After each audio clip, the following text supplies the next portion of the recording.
跆拳道来自于朝鲜格斗技术，名称的来源呢是用韩语的跆，运用脚来攻击、防守及马步等技术；拳呢运用手来攻击、防守等技术；道练武者对武术、心灵修养及修正，可以强健身体，又能防身自卫，这是一个很好的传统搏击武术。竞技格斗为基础，可以修身养性。跆拳道可以磨练意志、奋斗、内在精神，更可以培养良好的礼仪及道德，让跆拳道发挥到更淋漓尽致。跆拳道的精神在于礼仪、廉耻、忍耐、克己、百折不屈。我们会借由跆拳道的训练来培养选手果断、耐劳的精神。因为现在比赛后的时间后比较紧凑，然后我们在比赛之中只有1分30秒，在这1分30秒，我们就要比较能够见招拆招，然后来去跟对手做个抗衡，然后获取比赛就是一个失误或一个判断赢跟输的之间。遇到困难时，不要轻易的选择放弃，而是要如何冲破难关，坚持到最后。比赛的时候都可能会遇到比自己更厉害的选手，但我常常勉励学生，其实最重要的对手就是自己。保持积极的态度，然后学会从经验中成长，才会让自己更加茁壮。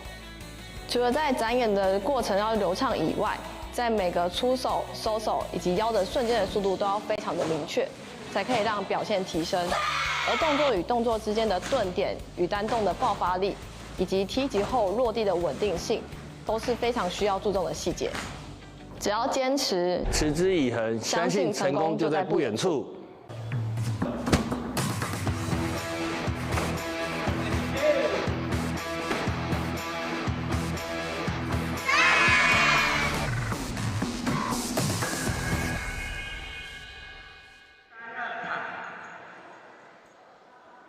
Hello， 各位直播前的观众朋友，欢迎您透过台亚直播团队的视角来再次回到11-3学年度的全国中等学校跆拳道锦标赛。在今天3月15号礼拜六的时间，我们是再一次回到台南市立的新营体育馆。在今天的话，要来为您送上的是对打的赛事，高中组别合计是男女子，然后分别是3个量级的比赛。我是主播他在身旁是邀请到了小白董事长，董事长你好。你好。好的，在今天的赛事的话，如同刚才所说，是对打项目要持续送上。那当然的话，在这一次赛事也非常感谢教育部体育署的赞助，因为有了教育部体育署的支持，各项赛事得以持续的发展向上推进。那当然的话，除了教育部体育署之外的话，我们也有看到在今天大会方有给予很多的支持和补助，不管说是吃食啊，或是备果之类的，让学生跟教练都有能量上的补充。讲到能量补充那其实在这次赛事我也有注意到说，就是在我身后的比如高能量的乳清蛋白饮品，在这一次的赛事也是提供选手们来去做一个试喝还有饮用。那听说这个效果不错，而且是董事长您是想要回馈基层，了解一下。是跟那个主播这里报告一下，因为我以前是那个大学时代也是跆拳道选手，然后基本上所以我在后来创业以后也是希望有机会能够回馈体育界这样子，然后所以才会想说有机会跟那大会，然后主办方，然后跟那协会这里合作，然后就可能赞助一些基层的选手这样子。然后我们虽然是做乳清蛋白，但是我是并不是今天就不适合像就是单纯针对于健美这块。对。因为大家可能台湾传统的观念就是说，好像针对于那个乳清蛋白啊，还有高蛋白啊，主要是可能练健美啊、练肌肉大的人才使用。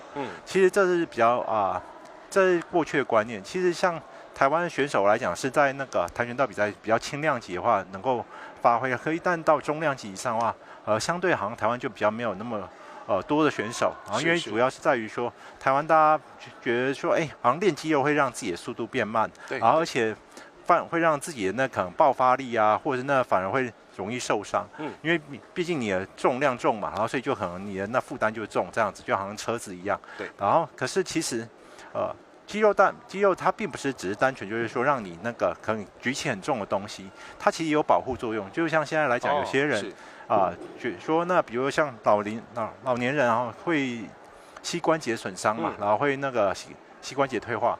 以前是说啊，你膝关节退化就不要走路，然后少走路。对。可是现在反而是说，你膝关节受伤的话，基本上你还是可以运动，只是就是说你要选择，比如说像适度的一个大腿两侧肌肉的一个负重训练，这样子可以帮助你的肌肉发展，然后可以避免就是说减轻你的一个膝盖韧带的一个负担。同样的，在选手也是一样，就像一些爆发型的一些选手，像跆拳道、空手道或者是那个田径这些选手的话，其实他们需要大量的爆发力，然后所以他们基本上每次训练都是针对爆发力去训练，所以基本上这其实对肌肉是一个损耗。然后可是肌肉损耗的话，台湾的饮食并没有大量的蛋白质去补充。OK， 因为台湾主食是淀粉嘛。对。然后所以所以在这个情形下的话，其实我们乳清蛋白其实它不只是帮助你增长肌肉，而是就帮助你修复，然后反而是可以延长运动生命，让你的选手生命可以更延长，然后可以更健康的一个走下你的选手生活这样子。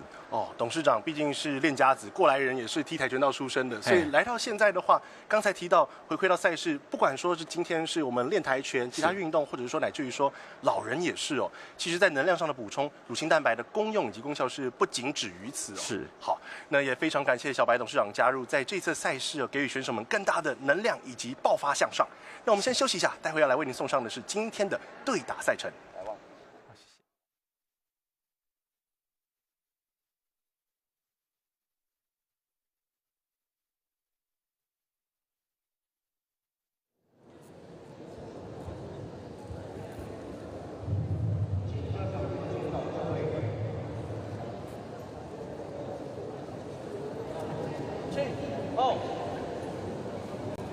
那其实，在随后的话是3天的赛程已经陆续结束了。3月12号的话，国中对打；3月13号，国中的对打赛事也是持续送上，包含在男子、女子组的赛事都是。那在3月14号昨天的话是来品试各项目，其实相当精彩在最后的3场决赛，男子、女子，包含在混双配对都是打出了非常惊人的赛事内容。陆续3场都是形成了逆转大秀。回到赛事现场，我们看到第一场的比赛，永丰高中张妙倩对上是杨梅高中的陈梦瑜。高中女子组46公斤级的赛事，现在来到赛事场中鞠躬行礼向裁判、向主审以及是场边的观众，在前为您转播第一场的赛事要来正式开展。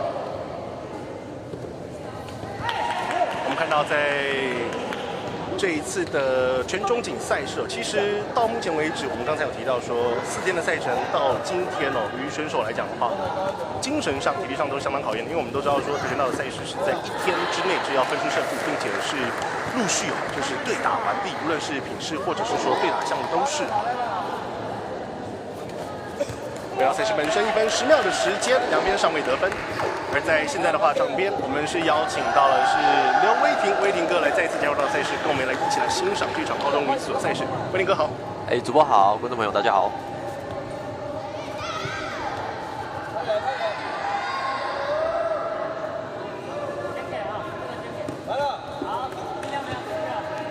中端、上端的尝试都没有，两位选手。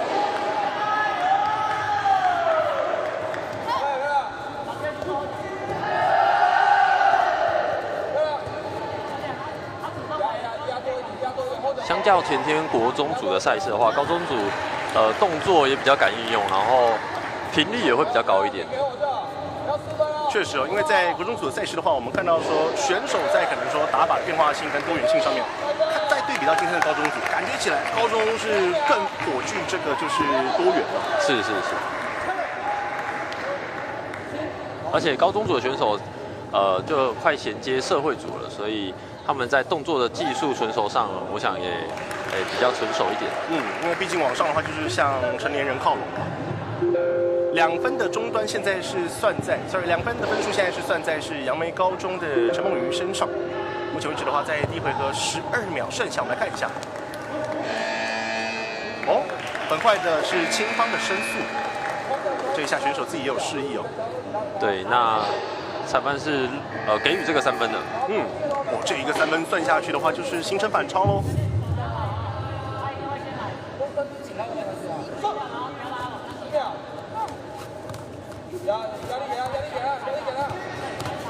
最后尝试倒数5秒，红方的陈梦瑜必须要有分数进账，这一下逼退到边缘，但是应该是来不及了，而且反倒是被对手再下分数2分入袋。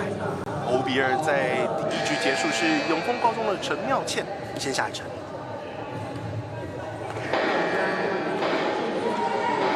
我在刚才看到教练的申诉非常及时，也很关键哦。3分的上端算下去的话，是除了让他握有分数上的优势之外，也是在随后的赛事迫使看到我们现在红方的选手必须打得更积极、更激进一些哦。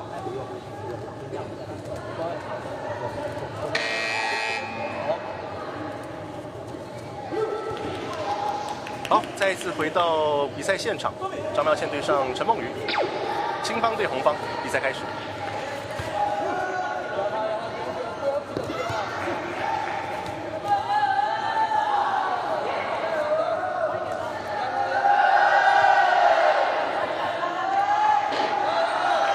这一下中端再尝试逼退，往警戒区去，2分算在是红方身上，再加1分了，因为刚才是出界分。是红方选手就是喜欢一直黏着对手在打哦，对，所以他刚刚的2分也是近身的攻击。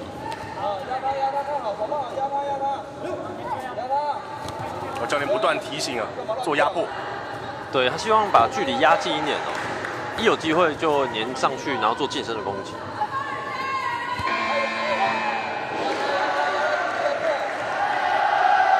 第2回合时间过半，红方握有优势。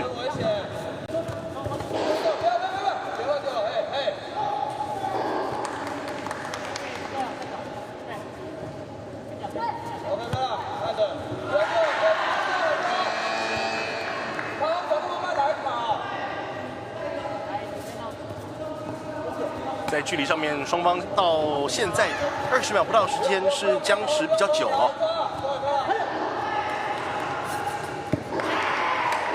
哇，这一下，裁判认为攻击腰部以下，腰部以下的话就要给对手送上1分的分数哦。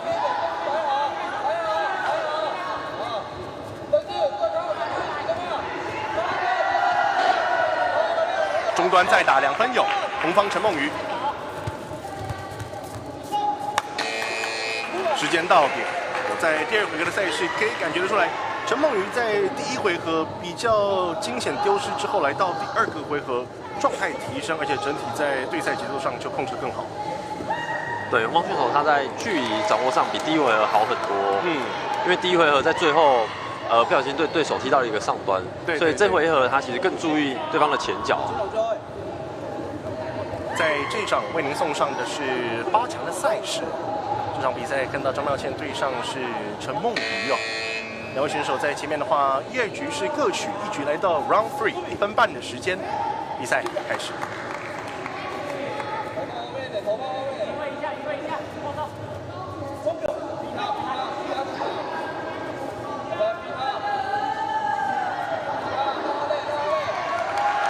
在身高上的优势哦，是给到张妙倩。不过来到第2回合的话，几次可以看到他要尝试做上单的攻击，都是未能得手。这一次的话，来到第3回合中段尝试没有分。对，因为青方选手其实可以再更大胆一点攻击哦。2分先抢，开胡的是张妙倩。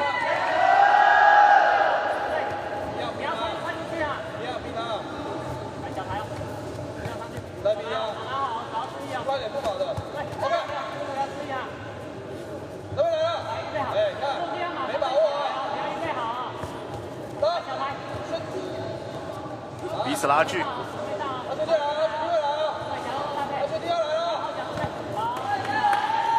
时间所剩不多，30秒之内必须要分出胜负。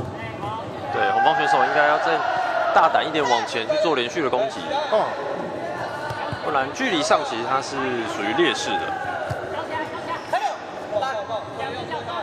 缠斗再分开倒数还有14秒时间，就分数上面来讲，这个分数并没有到真正保险。所以于领先方来讲的话，不守分还是要持续进行抢攻跟垒分哦。这个时候选手举手，看到青方是很快，教练是把申诉举起来了。对他认为是有踢到上端的。刚才第一回合的申诉就是针对上端的申诉，是。然后第3回合再一次在8.99秒剩下时间，我们要来透过是不同视角的镜头来检视一下这个分数是不是能够算给青方的张妙倩。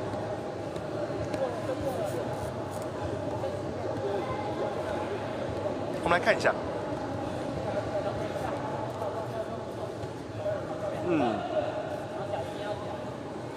，OK， 对，这个可能要画面放慢一点。对，因为这比较快。对，就说我们的视角是好的，但是速度比较快，所以确实接触与否，这个可能说慢动作重放，透过裁判席这边来去做个检视哦。对，这需要放慢，而且以及放大。这个挑战如果成功的话，对于赛事就很关键了。对，因为有5分的领先的话，这个获胜的几率就非常的大了。在首个回合哦，也是透过上端的成功申诉拿下5分，抢下首局哦。那4个回合，不好意思，我们来看一下，果然还是要放大加放慢。这脚。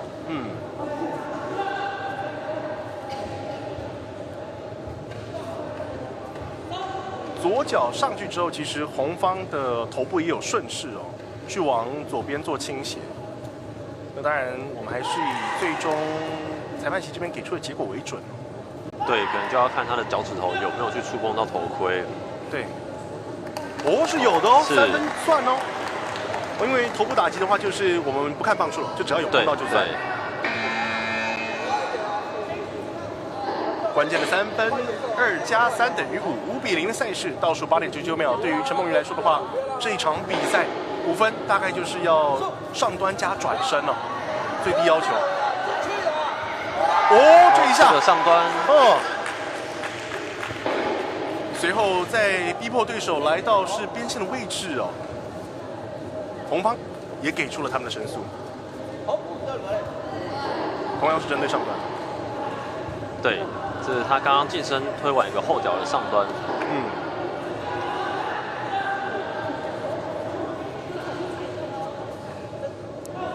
最后3.25秒。跟各位观众报告，在今天的话，对打的赛事为您转播第一场比赛是高中女子组46公斤级的赛事。今天的话会为您送上是高中男女子2个组别各3个量级，合计6个量级的比赛。男子的话从54、58到63，而女子的话是从46、49到53。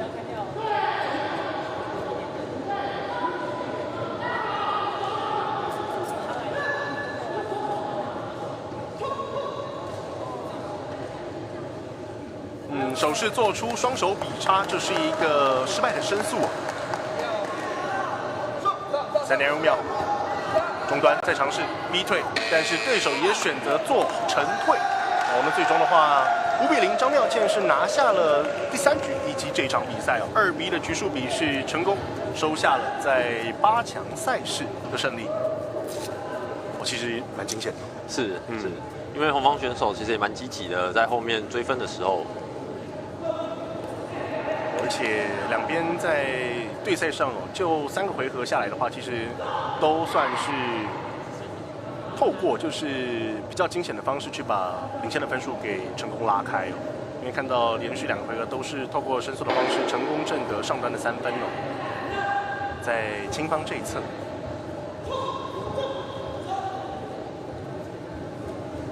在今天台南新体育馆的话，场边的观众就可能说，相较起我们前面看这3天的话，会来的少一些哦。不过这是很正常的，因为今天的组别就是2组各3个，合计6个量级。对。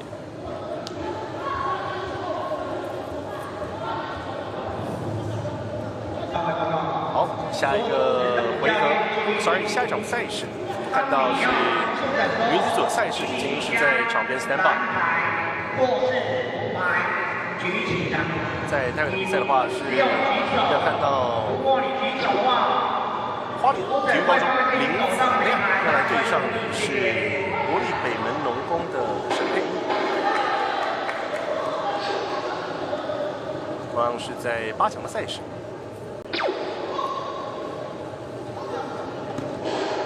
看到2位选手是来到场上，其实2场比赛，我们前面看了1场女子的赛事，我们最后再看第2场。相信就是观众朋友可以慢慢就是感受到，就是说相较起像我们在开赛有跟威霆哥聊到，可能在国中的赛事打起来的感觉跟高中赛事那个距离感会慢慢的我们可以感受到。对，那因为国中选手可能也比较小心一点哦，不敢去大胆的做进攻。对。那在高中组的选手动作成熟之外，经验也比较丰富，那心态也比较敢去做进攻，所以动作也比较多元。所以相对国中组一定是会比较来得精彩一点。因为来到高中的话，身体的这个就是说各项机能逐渐真知成熟嘛。是。加上说在想法方面的话，其实也选手比较敢勇于去尝试，也有自己的看法。对。哦，上端算。林子亮。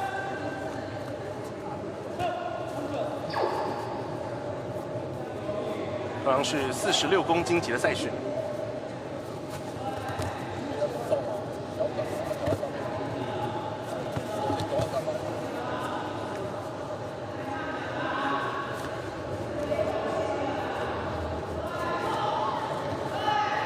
又一个前脚的突袭上端，可以感觉到青方选手的他前脚力量非常大。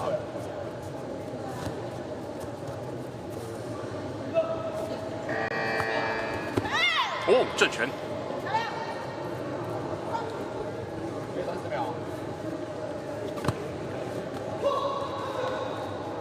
30秒，3比0，领先的是青方。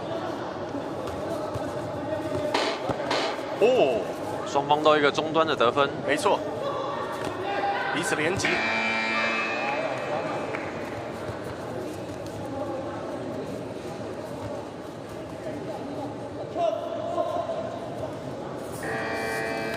哦，确实前脚的力量真的不错。哦，对，但红方一个反击的前脚上端得分，不过倒地，所以也是给一个犯规。争分夺秒，倒数2秒钟的时间，哇！最后反倒是9比5，让林子亮拿下了第1回合的胜利哦。其实刚才那下红方的上端打中之后，赛事平手，但随后刚才的违规给分哦。对。比较可惜，不过每一回合都是当做最后一回合再打。所以来到第2回合的话，后方的话，在对打项目上一定是需要更积极的来去做抢分抢胜。那从第1回合看起来，双方选手比较起来的话，青方选手的前脚他的变化以及力量，感觉比红方选手还大。而且他喜欢做这个前脚的中上端变化。对。哦，但这边红方选手先一个近身的中端得分。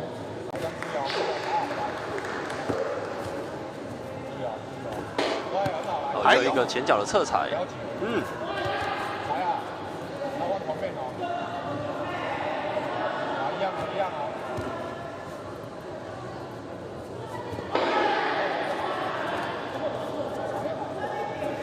场中僵持。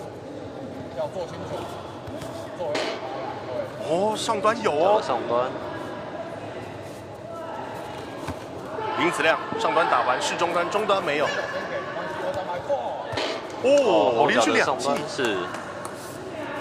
右一左。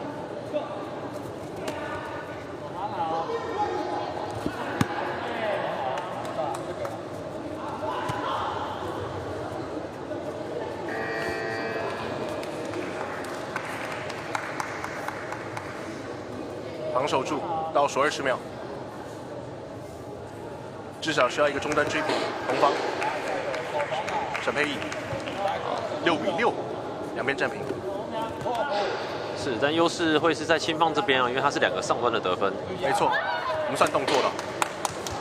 哇，这一下优势就再一次建造出来了。是。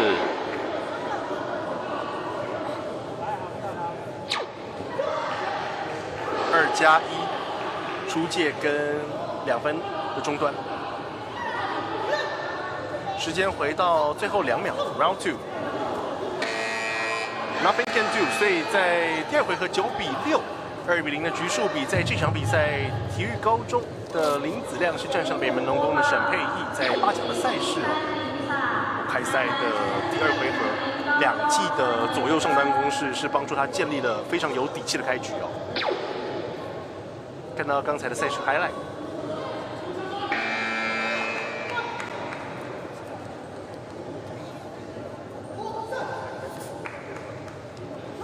整个打击的力量，还有说这种速度，就我们对比到国中组的话，就不是说好跟不好、强或不强，而是只说就是赛事的特性，又来的就是更加的激烈，而且就是打击的这种手感力度，又感觉就是来的更加的重。是。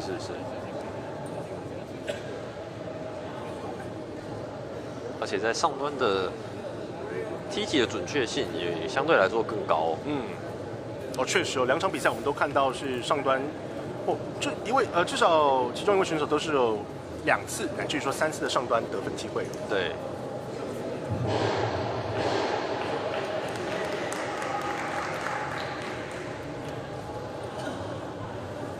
在场边也有许多的选手来持续为不管说是学弟妹或学长姐加油啊！也有看到不少的高中这个小朋友们会拿就是手机录影啊，或者是说就是去做这个赛事的一些拍摄。那其实讲到这个部分的话，在昨天的品质项目算是比较难得，就说回顾到去年赛事的话是没有品质的转播，那今年的话新增了品质转播，那透过台亚的镜头，我们可以不但欣赏到比赛赛事之外，其实也让选手们能够有影片能去做一个保存跟保留。所以明日之星啊，都是从就是基层赛事一步一步逐渐打出来的。哪怕未来某一天回顾自己的赛事的时候，感觉起来这个都是珍贵的回忆啊。好，那在刚才的那一场比赛的话，我们等了一下，因为我们看到场边是护具没有人穿哦，所以是有人弃权，所以我们就直接是换到了下一个场次的赛事。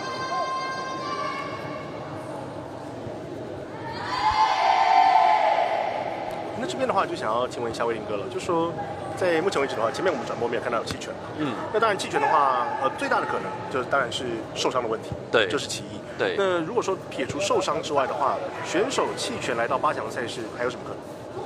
就跆拳道来讲，有可能是他的那一边刚好轮空，对，因为目前看他对战表的话，应该是在过磅前就先抽签抽出来的，对，所以有可能他原本遇到的对手，他可能这次原本有报名，但后来没有来参赛，这样，有可能。不过回到这场赛事的话，场上是林玉婷对上廖嘉蒂，金方对蓝方。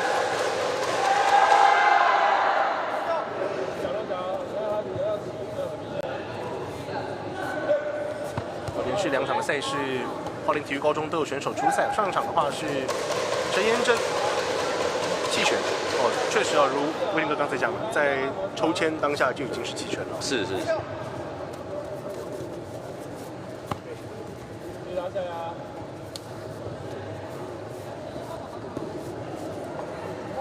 要进攻哦，裁判示意45秒。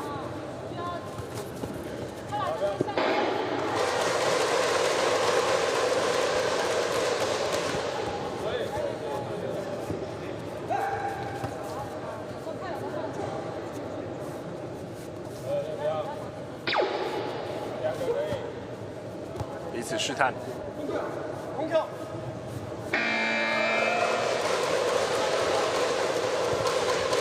两个都蛮小心的这个距离都抓得比较远一点。打得蛮谨慎的。对。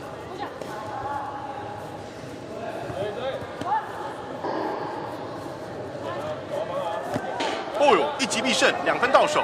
中段尝试红方到台边，逼得金方必须打得更积极。哇，聪明，选择做出界。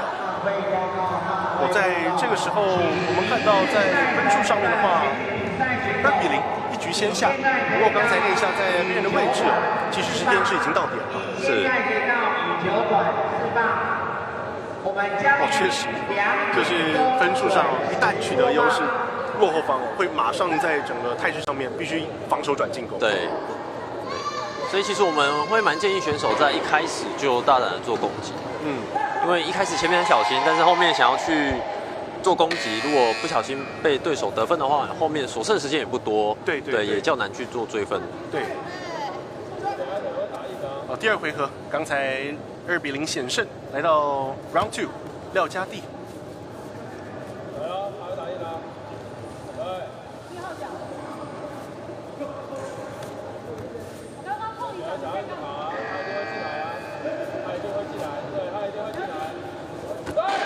中端有连2记，是这个反击后脚的时间差抓得非常好，而且完了之后又衔接在一个近身的中端。没错。我刚才选择沉退出界，1分给到青方林玉婷。哦，打得够凶，林玉婷。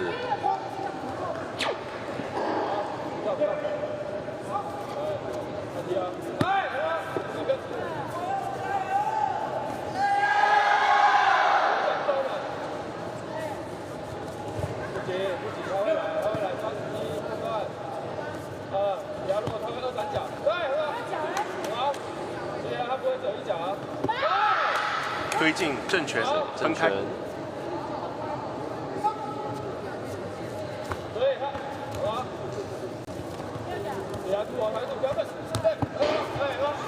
中端在下，2分6比2。这个右脚的反击旋踢抓得非常好哦。对，但因为青方教练其实一直提醒选手要不是只有一脚，要马上接去第2脚。这攻击要连贯。对，而且毕竟他现在是落后方。哦，在一个反击的后脚旋踢，这一下分差就有一点被拉开了。不急，去他会来，处理好他来。8比2，教练提醒说不急，也给选手更多的信心去应对。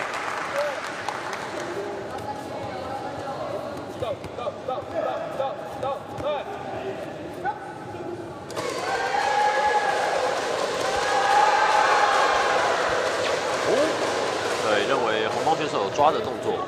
刚才那一下蛮明显的。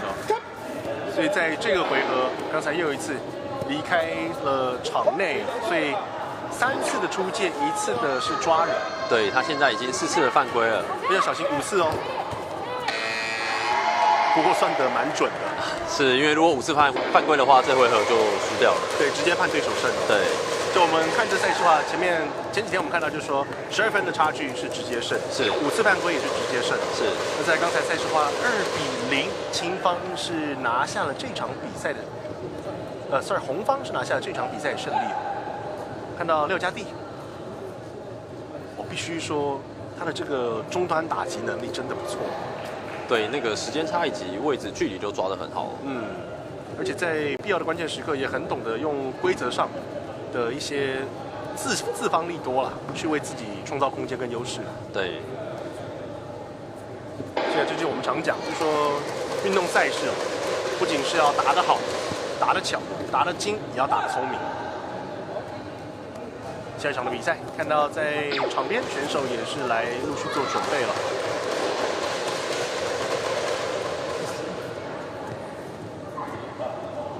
在这场赛事的话，我们看到男子组的比赛，前面原定4场的女子8强，因为1场的话是赛前已经弃权了，所以是为您转播了3场比赛。今天进入到转播的第1场男子组的项目，我们来看一下。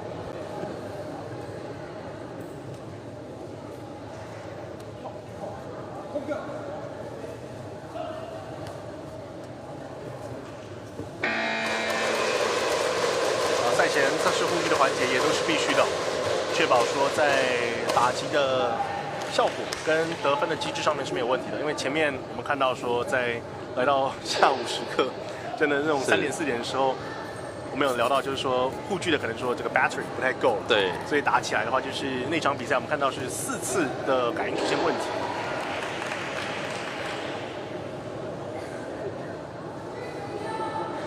他的当然了，就是说道服每个人穿的习惯了。看到高中的有的人也会习惯穿是国中的道服，去可能说显现说自己来自于哪里这样。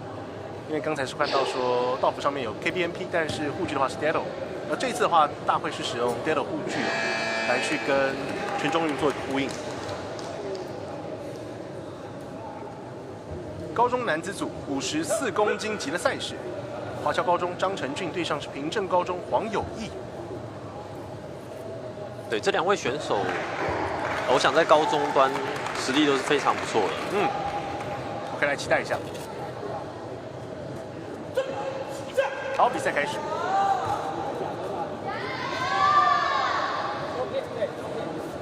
我其实可以看到青方选手身材非常好。没错。张成俊的话是在去年的全少锦锦标赛54公斤级，当时的话代表新北市体育总会跆拳道金牌第1名哦。对，那他在1月初的时候，其实我们成人组的国手选拔表现得也非常好，是未来可以相当一个可以期待的一位选手。亚运选拔，对。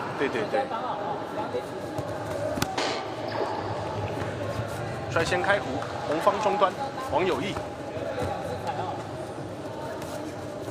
还要上端了啊！如果后脚来了，咻！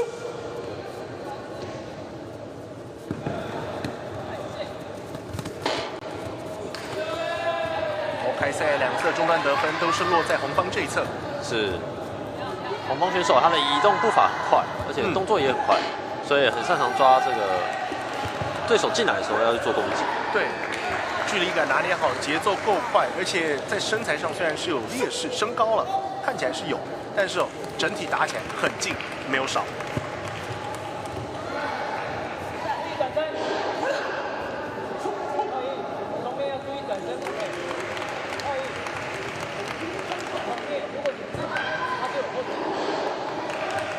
好，测试护具在第1回合。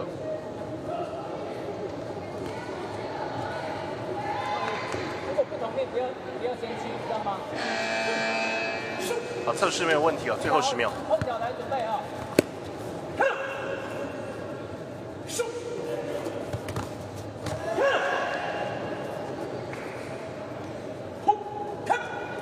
对，刚刚红方选手有个反击的前脚上蹲旋踢。随后的话要来受理是红方教练的申诉。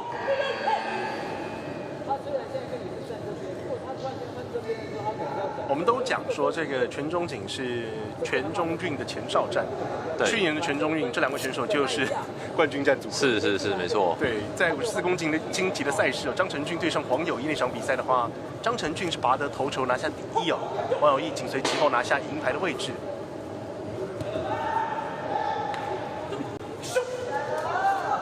接着打，但时间应该不够了。好，最后的分数是9比1，在首个回合的话，得分上还是比较悬殊哦，黄友义。我们来看一下。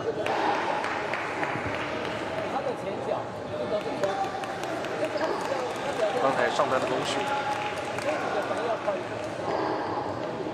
对，红方选手其实很擅长他的距离控制哦，因为虽然金方选手他的身材比较好，但是相对来说起脚速度会比较慢。对，红方选手就利用这个时间差，比他先起脚，那去做得分。我们现在如果来到第2个回合的话，对于金方来讲，怎么样做调整可能会更好一些？对，还有他的攻击频率以及节奏可以加快一点。OK。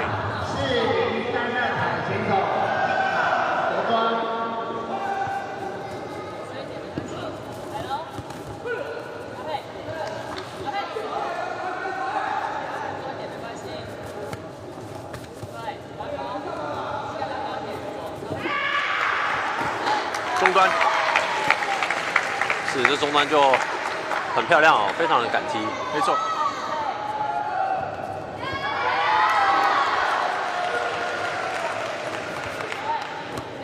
跟刚刚的打法一样，不要急着进场，然后一样让他来多一点。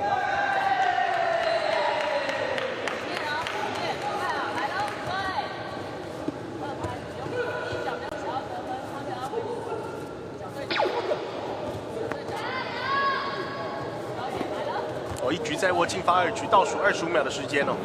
对于选手来讲的话，势必希望避免夜长梦多。对，因为青方选手大致会知道红方选手应该会冲进来做近身的攻击哦，所以现在比较保守一点。对，一直在把控距离哦。对。哦，但这个色彩没有掌握好哦。连续2次，左脚第3次换右脚再踢。对，那感应的部分就是红方选手比较多。对。所以在这一场比赛，不过青方教练有做挑战的动作。没错。对，申诉上端。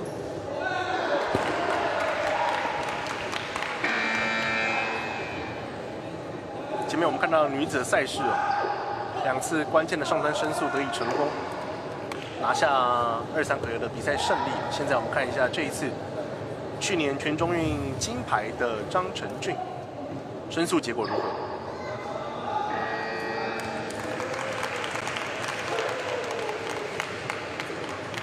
？8强的赛事在今天为您送上。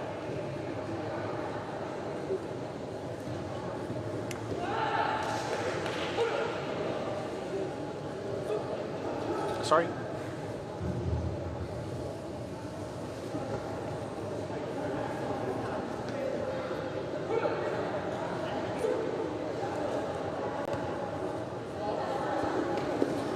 这一次申诉结果需要等一下，比较关键。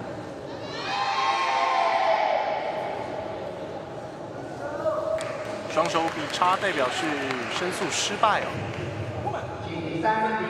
所以双方摘下头盔握手，言和不伤感情。那在第2回合拿下，所以是2-0的局数比，黄友义是战胜了张成俊，拿下比赛胜利哦。我就总体来讲的话，必须老实讲，红方在第1个回合没有花太多时间在彼此试探上，很快就展开这种快节奏的这种连番攻击哦。对。而且来到第2回合的情况之下，纵使被对手是率先得分了，但是在清楚今天必须要拿下胜利，不想夜长梦多的情况之下，局数上的话很快把第2局抢下，所以是2-0横扫对手。不过我想这个也反映出来，就说两位其实都已经是顶尖的选手了，对，金牌加银牌在去年全中运，所以来到今天全中锦，相隔1年再站上到赛场上去做对决，我想成绩虽然是就说胜负了，反了过来，但是我想这也反映出就是说，于选手来讲，在国高中阶段，真的都是不断在汲取成长，而且学习的过程。是，就这个胜负其实非常难说。嗯。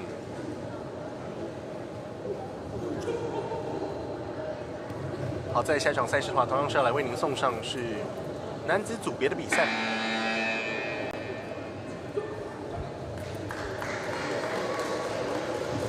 刚才看到的华侨高中，在昨天的品试项目上面算是收获颇丰了，能够来到全中锦的学校，其实蛮多都算是跆拳名校，在地强权。而在这场比赛的话，我们看到是回到男子组的赛事，这场比赛要看到是青帮华侨高中蔡连对上是王业福城红方新屋高中的对手。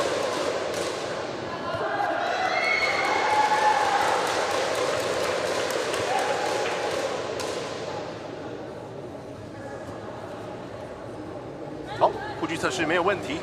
1分半的赛事首个回合，比赛即将开始。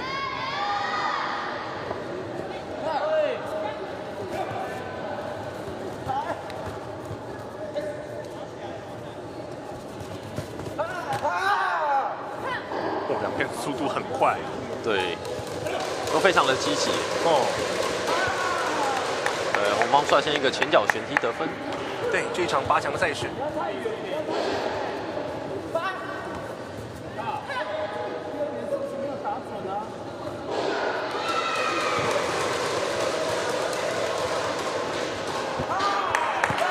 反击的后脚旋踢中端，4-0。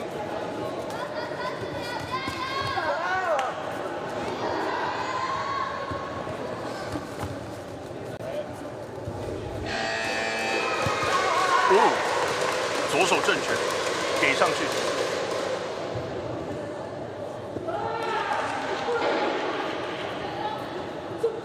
好，接着再来。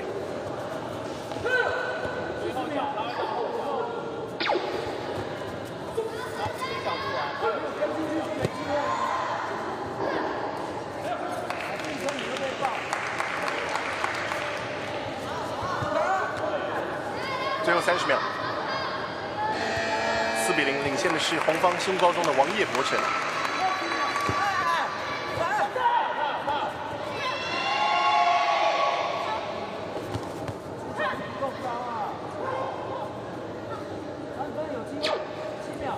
这一下违规，所以是让分差来到只有3分哦。教练刚才场边也说3分有机会。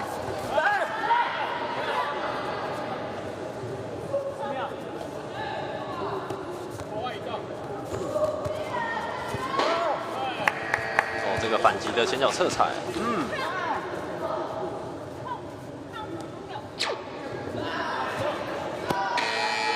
回归分给对手1分。我刚才那一下最后踢击完，对手失一下，不过首个回合6-2抢下胜利的是王叶博成，红方新屋高中的选手。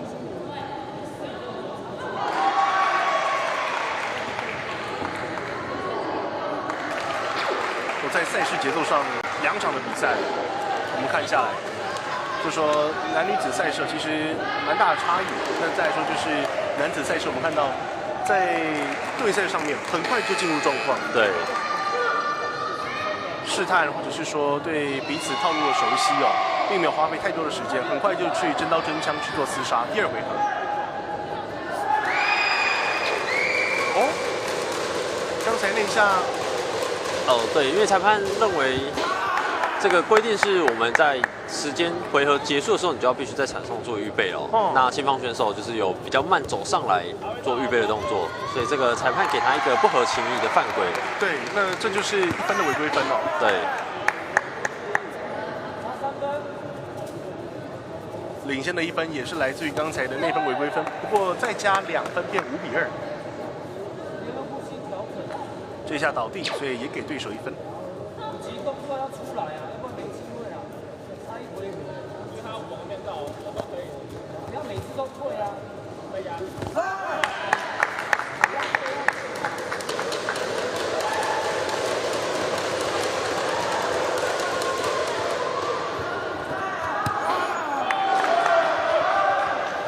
7比3拉开差距，蓝方不断尝试去做推进，压迫对手。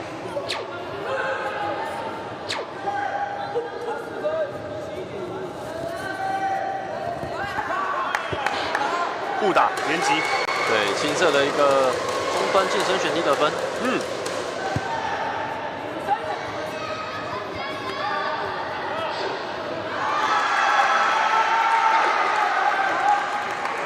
缠抱分开，25秒。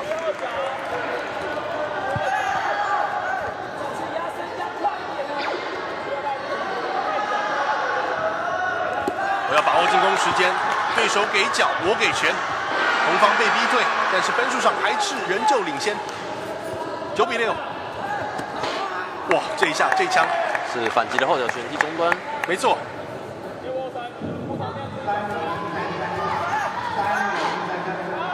蓝方也有3分差，3.5秒。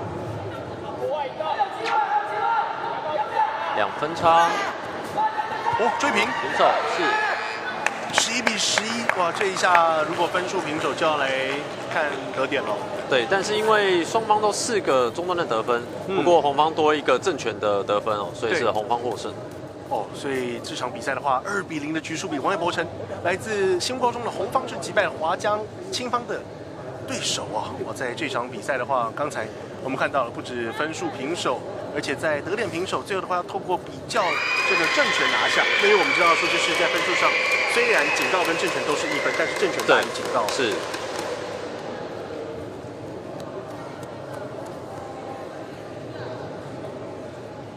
赛事的热度是逐渐燃烧上来了。在今天为您转播这场全国中等学校跆拳道锦标赛，台南市新营体育馆转播场地1号场地的赛事。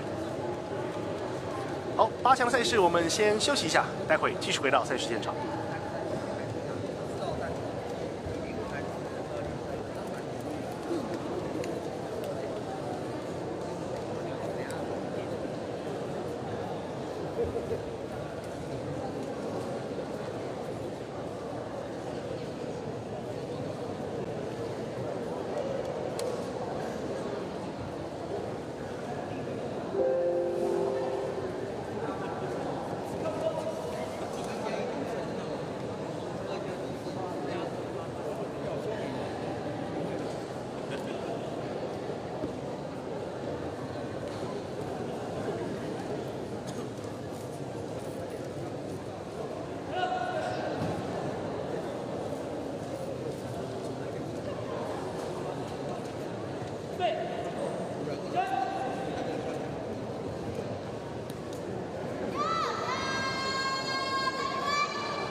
我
请各方的领队、教练及选手注意，我们4强直播的比赛程序，请各单位的领队、教练注意，直播榜的顺序是：第一场4033场，4033场，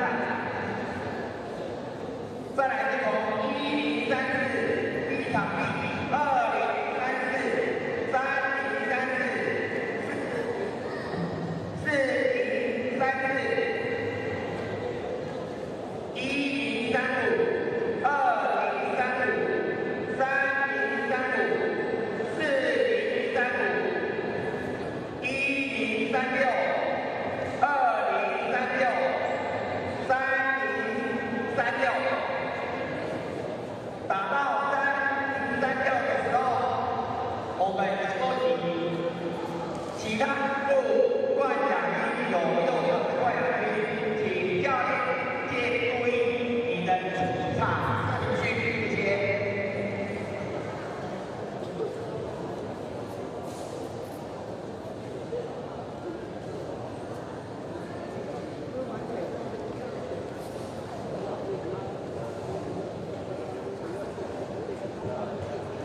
请403场的选手进场着装。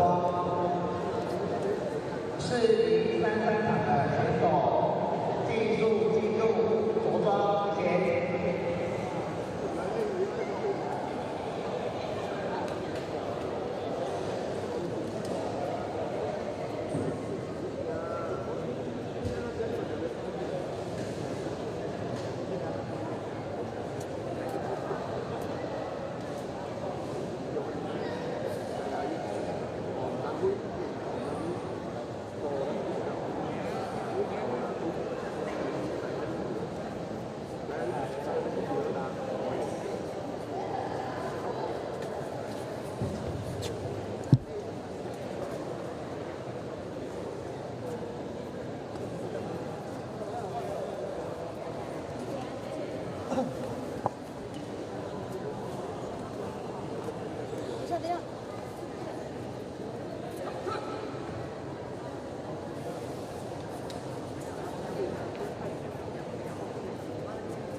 欢迎回来，再次回到是台南的市立新体育馆哦，在113学年度的全国中等学校跆拳道锦标赛，在今天为您送上的高中组男女子各3个量级和第6个量级的赛事，在现在的话是已经迎来了是我们接近决赛阶段了。目前的话是4强的赛事接力都要来在转播场地来做上演了，所以在接下来我们算一算，差不多是2个半小时至3个小时之内的时间哦，在这6个量级就要陆续角逐出今天4强以及决赛甚至冠军的人选了。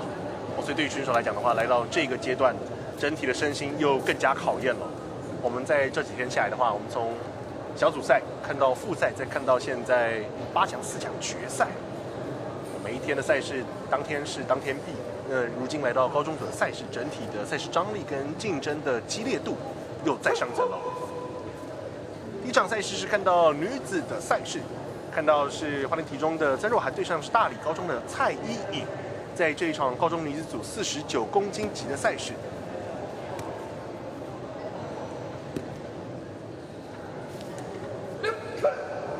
好，双方以礼使礼，在这场比赛的话，互相鞠躬行礼，要来为4强拉开序幕。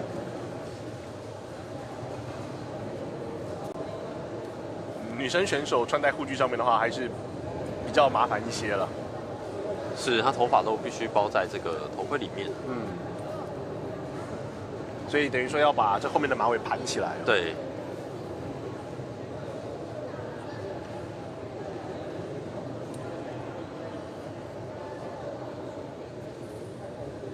好，把头发简单盘带，来为4强做准备哦。在今天的话，跟各位观众报告，虽然赛事不多，但是因为在5面场地的话，其他4面是已经全数使用完毕，并且停机了，所以其他的各项量级的4强赛事都是拉到了转播场地来做赛事转播。接下来第一场地的比赛会是相当的充实哦。很快开赛就是一记中短2分，再来连2拉2，4比0开局是蔡依颖，红方大理高中选手。对，又一个前脚的上端，这个时候很快，选手举手，裁判举牌，是一次的申诉。这个开局可能是打的对手有一点点会有慌了啦。是，这也是这个大道护具的特性哦，因为这个前脚的可能接触，有刷到护具的话，其实蛮容易得分的。但相较于 KPMP 来说的话，这样子的踢法可能就比较不容易去得分了。对，因为2家的这个怎么讲，我就讲说特性吧，其实蛮不同的。对，得分的这个设计的方式比较不一样。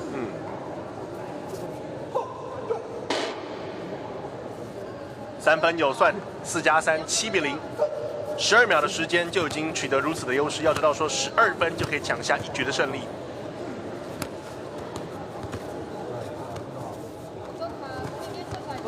屡次的攻击不能得手。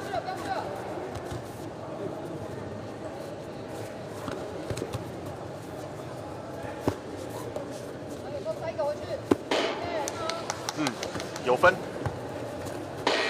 ，2分、3分、12分，直接灌顶 ，bingo bingo！ 在第一个回合是红方的蔡依颖拿下。这场赛事打得非常的快哦，1分钟多一点的时间，最后还剩下没看错的话应该是20几秒。对，攻击频率很快哦，而且这个得分的掌握率也很高哦。我如果在首个回合被对手这样快速扣 can 的话，心态上面的调整，还是说战术上面的调整会更多？会，尤其教练可能要先稳定一下选手的心态哦。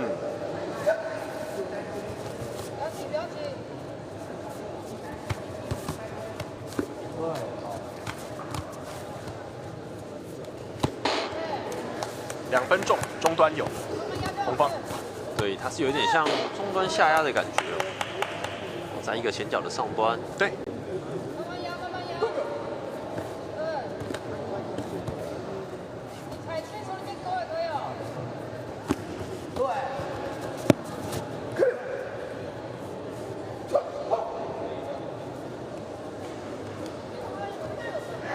秦方的申诉。对，要挑战上端的得分。在 Round 2第2回合，现在才过去31秒，31秒的时间足够让红方的蔡依颖拿下5分，5比0的优势。刚才上个回合被对手是直接得分胜，所以在这个回合的话，至少要把分数咬住，再去看说要怎么样去做追击。3分有算，好的结果，好的挑战。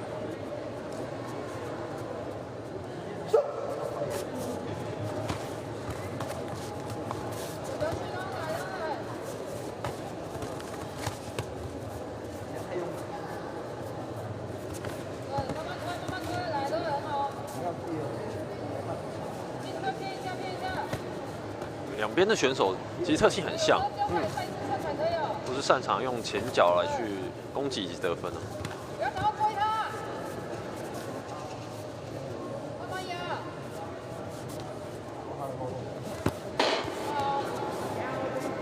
在一个前脚的中端旋踢，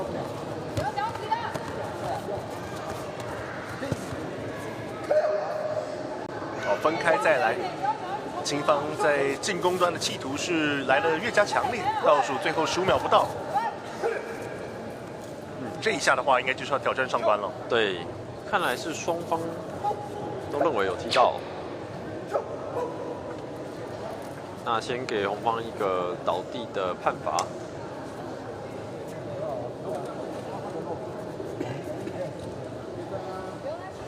最后11秒的时间。目前的话，分数上7比4，领先的是红方的蔡依颖拿下首个回合，进发第2回合。到目前为止，倒数11秒的时间，仍旧握有3分的手上优势。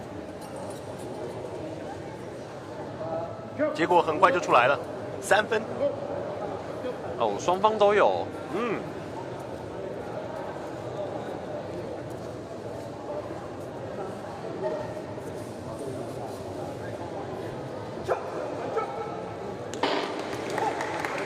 青方、红方各3分，所以在分数上的话是分差不变，不过是率先达到双位数的是红方的蔡依颖，10比7。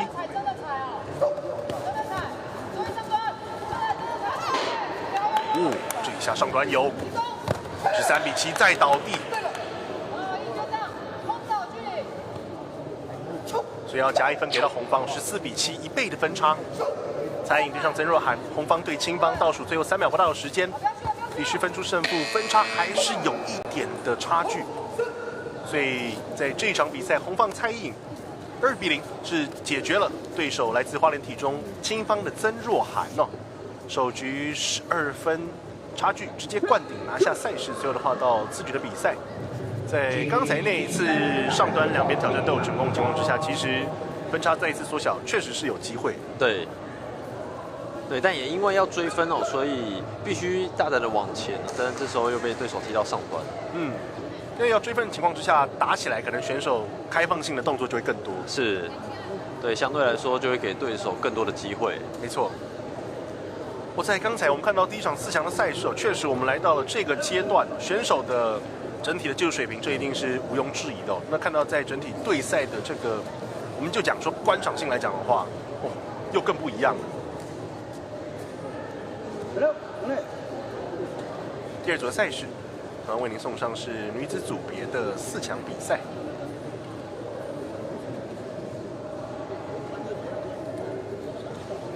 在刚才是一个2-0来结束到今天的话，我们转播到现在，其实2-0的赛事绝大部分都是是，对对对。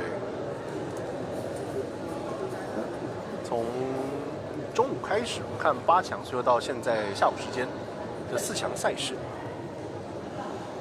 在刚才看到曾荣涵对蔡依颖，那下一场赛事的话，同样上来看女子组别赛事。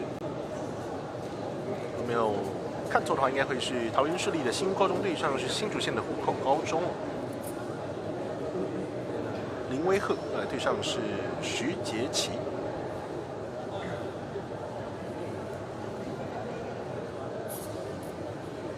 但是在名单上面的话，看起来应该是不对的。所以我们待会的话，在赛事正式开始的话，再来做2位选手资讯上的更正，不好意思。那在现在这个赛事的话，其实我就蛮想请教威廉哥，就是说，因为我们从前面小组赛、复赛到8强、4强的赛事对，那可能说每个赛事阶段压力一定会更大，这个是绝对的。对，那可能说在选手的备战上面，心态来讲，就会有什么样的变化？但我想已经打到后面4强啊，冠亚，相对于前面，可能有些选手在刚开赛前面1、2场会比较紧张一点哦。对，但后面就会比较放得开。不过也因为随着越接近冠亚军哦，那个对手的强度、实力也越来越好，所以自己也必须要更加的谨慎哦。对对对。所以这场比赛我们来看一下，同样是4强的赛事，青方对红方，比赛开始。看到是青方永丰高中的张妙倩对上是红方大理高中的庄玉琴啊。在前面赛事，我们已经是率先看到张妙倩在个人实力上非常的不错，2-0开局是红方的庄玉琴移到别人的位置，再来一脚中端没有问题，4-0。对，连续的2脚中端近身的选题，再加上这一次的出界分是5-0了。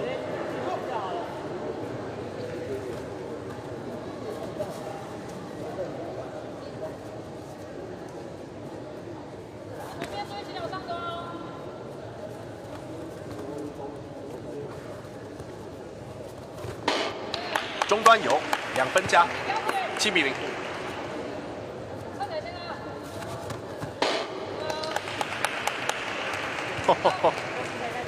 4次的中端，对，又一个中端5次，要小心了，只差1分就来到12分的达阵标点。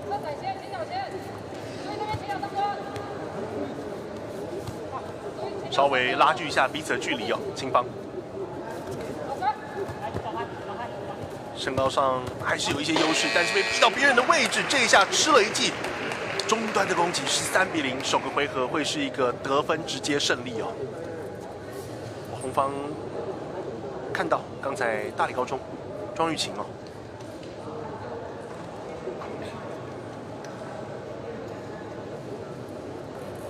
我在最后仍旧有20秒至少的时间哦，首个回合只花了1分多一点的时间就拿下了胜利。手握1局，进发2局，庄玉琴。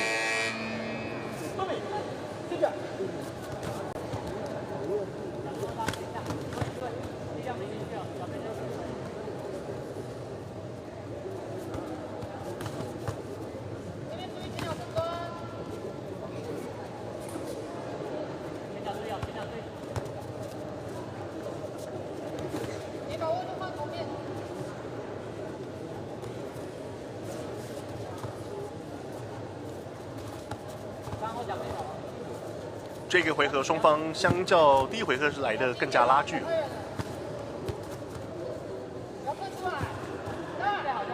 对，但可以看到这回合虽然双方都没有得分哦，不过这个比赛的节奏掌握都是在红方选手这边。45秒，时间过半。第二回合确实节奏自己在带，逼到别人的位置，脚出界。这会是1分的违规分。再逼，再出界，我连续2次在边界的距离感上面都被对手压到没有喘息的空间哦。是相当聪明哦，因为当分数踢不出来的时候，造成对手的犯规，其实也是可以让自己得分的。对对对，第一比分的拉锯战，很多时候透过这种警告违规得分的话，会是一个很好去做分数取得的方式。对。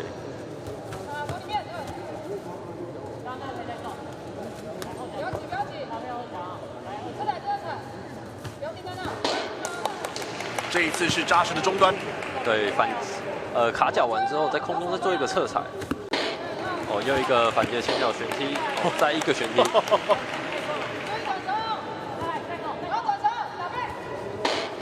连3下，这一次上端再压3分，加下11比0 1.37秒，对，再加上一个倒地的判罚，哦，12比0，在第2回合的赛事，庄玉琴首局13比0，次回12比0，连续2局的赛事都是以得分直接灌顶的方式拿下比赛胜利，并且时间仍旧有剩。我纵使来到第2局赛事，在僵持的时间上面是来得更长一些哦，但是很聪明的透过刚才我们看到画面中，在边界2次迫使对手形成出界的情况下，2分拿下，随后屡次的中端频繁得手，最后关键的上端攻势迫使对手再加个倒地。对。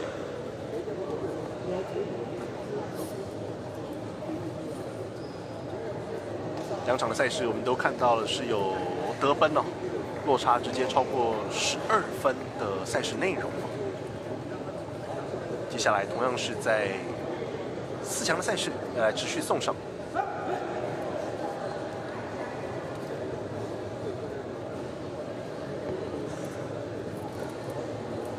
看到场边是女子组的赛事哦。当然，在赛事的运行上面呢，除了裁判组非常辛苦之外甚至我们昨天看到评射项目是有5位的裁判。昨天的话，因为裁判的话，国际赛事的话是有分7位跟5位哦。那比赛的话是采取5人制裁判，1位主审加4位的副审。昨天5人都在席上。那到今天对打项目的话，人数虽然减少，但是执法的这个精确性以及准度依旧不变哦。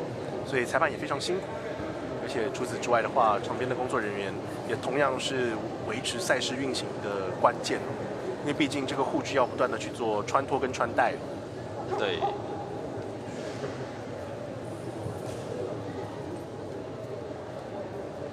华联体中林子亮对上是中港高中的林昭莹，在这场高中女子组46公斤级的赛事。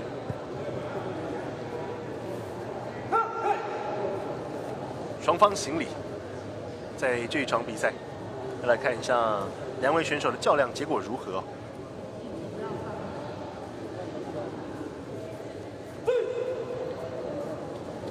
好，手势下，比赛开始。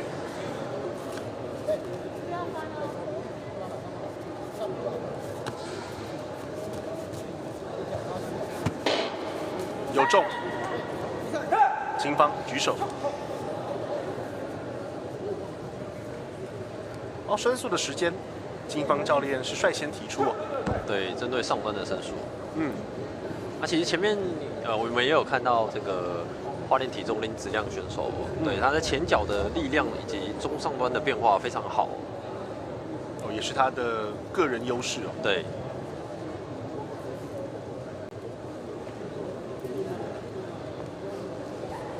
等待一下这一次上端的申诉结果，如果有的话，那就会是5分5比0的优势开局哦。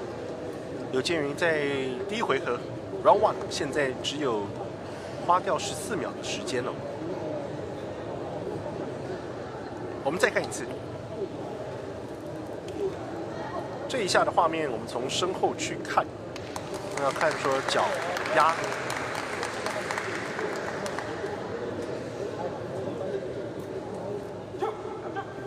3分没有问题哦，确实有命中，5比0。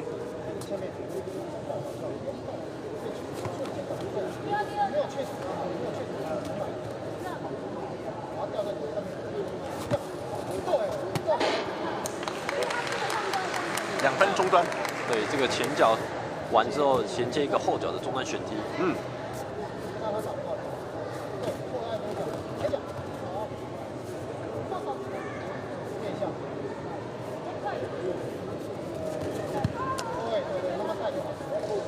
中端的防守有做好，林子亮2次。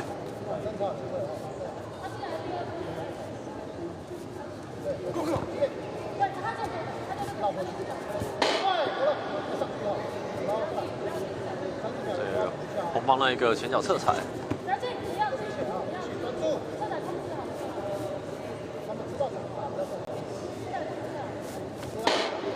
哦，连续2次哦。对，连续2个侧踩得分。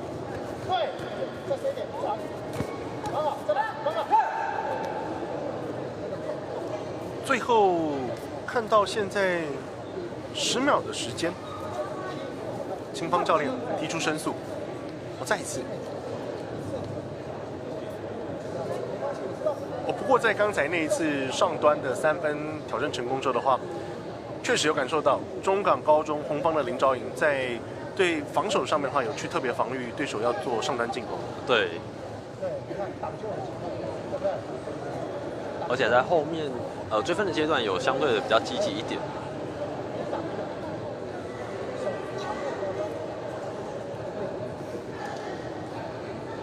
又是一次关键的上端挑战。如果能够成功的话，就会是10分哦，6分的差距就10秒来讲，要去做追赶就较难。哦，这一次大拇哥比出来3分有，所以确实3分加下去，10比4，6分差，最后10秒钟。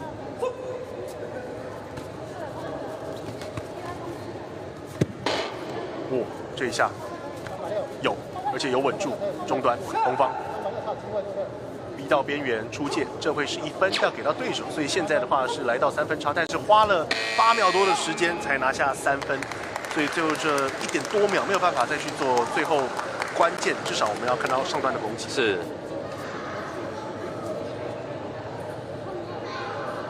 看到刚才的赛事画面。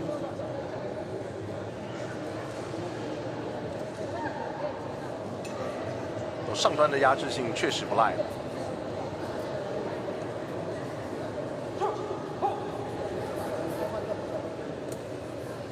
在女子组的赛事，我们看到，应该说从国中组的时候，我们就有看到也有提到，就是说因为在先天的可能说柔软度、基因的这个软度上面，女子天生会比男子好一些。那当然，透过后天的训练跟练习是可以得到很大的提升哦。所以。那当然，所以回到说，就是在柔软度这个部分的话，我们看到在女子赛事更多的上单攻击哦，会是出现在赛事上。对。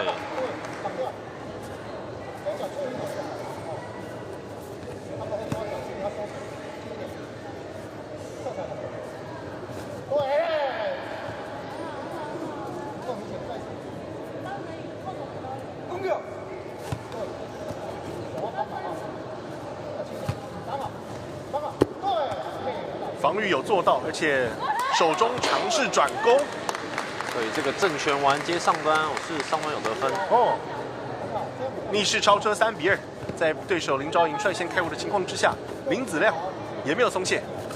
最后30秒。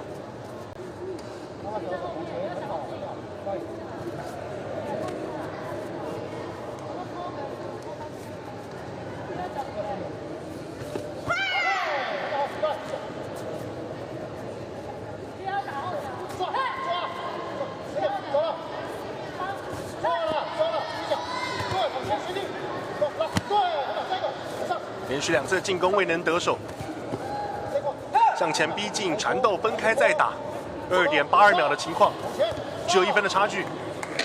我最后这一下转身哦，就没有再做进攻了。所以3比2在第2回合，林子亮来自花莲体中是2比0也拿下了这场的比赛胜利哦。我们看到刚才的赛事 highlight。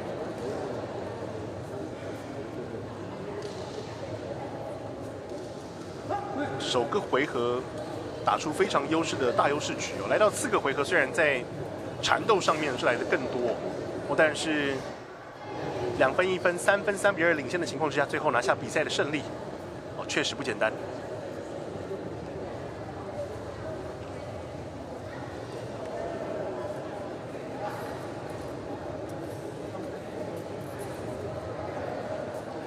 在场边，我们是持续看到还有非常多的大小朋友，还有说包含家长、教练都是在场边来为选手记录加油跟观看今天的赛事。转播场地4强的比赛。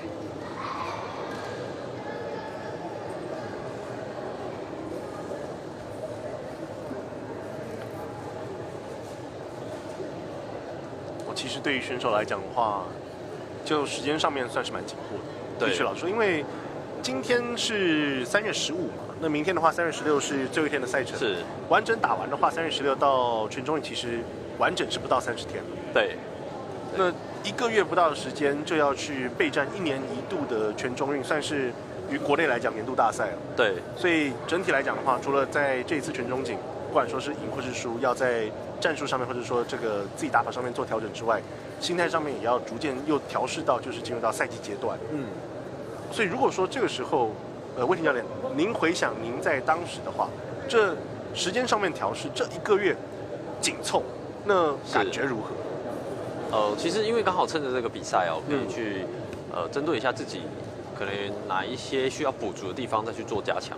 因为其实剩下1个月的时间，说多也不多，但说少也不少，刚好可以针对自己专长的动作，或者是比较容易自己的弱点去做这个加强。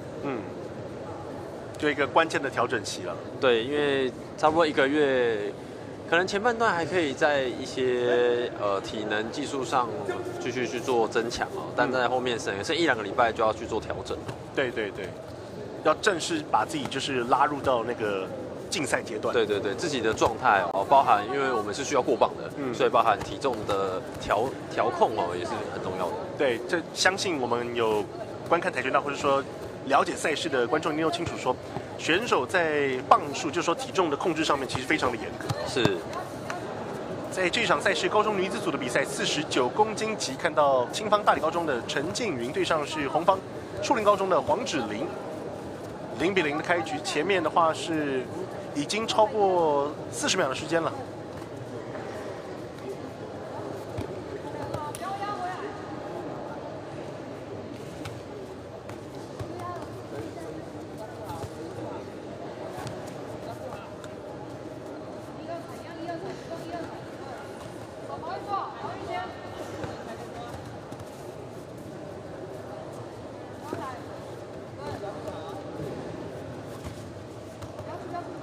仍旧没有其中一方能够取得分数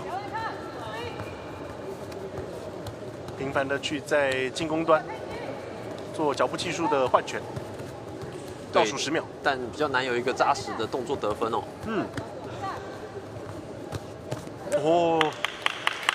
这一下重心不稳踉跄的倒地会是关键的1分了。是。哇，时间到点，没有想到最后在首个回合拿下胜利的方式是透过对手红方黄芷玲的倒地取下这关键的1分，而且抢下首局是。所以来到4强阶段，我们可以看到在赛事的走向上面，其实会有2个面向。一个面向的话，就是说我们刚才看到是大得分、大比分的赛事，12-0、13-0拿下这个赛事的胜利当然，我们也看到说，就是在细节上面。正拳大于警告，又或者是说边界出界的次数过多，乃至于说倒地的分数决定在首局的胜利对。其实几个犯规都会容易造成这个胜负的关键。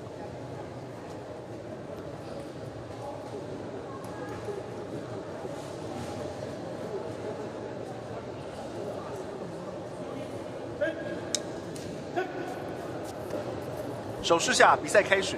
第2回合，双方0-0。在刚才因为1次的违规丢分情况之下，来到第2回合，黄芷玲要寻求的是有效且扎实的打击。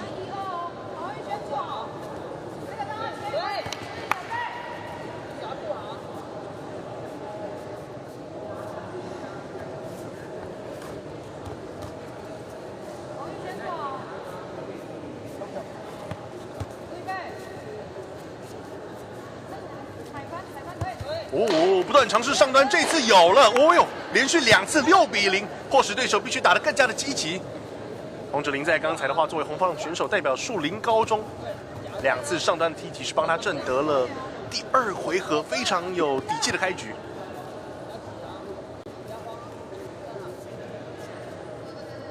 是，这就是两方选手实力差不多的时候，任何一方，如果不小心失误的话，就容易造成而且这都是一瞬间哦。对对对，没错。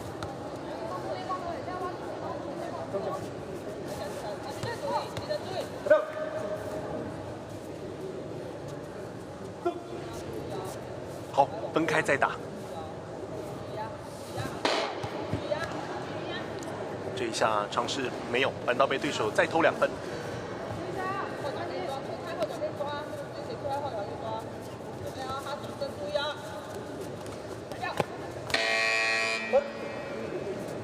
在第二个回合，黄志玲算是触底反弹哦。对，首个回合虽然是因为自己的失误导致丢失1分，让出首局胜利，但是来到4个回合，2次的上端攻势6比0开局，随后再加1次中端踢击得手，8比0抢下第2局的胜利。我进入到关键的第3回合决胜局，就要来看一下两边选手的发挥了。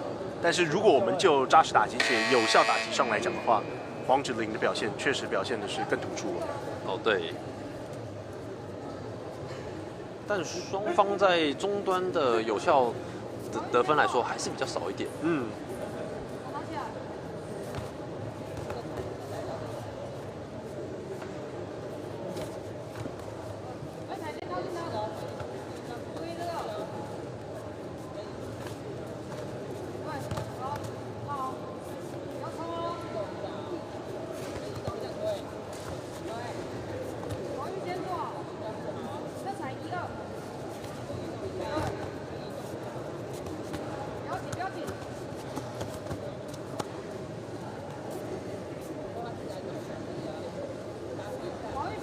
第3局决胜阶段，0比0，仍旧没有选手能够把分数抢下。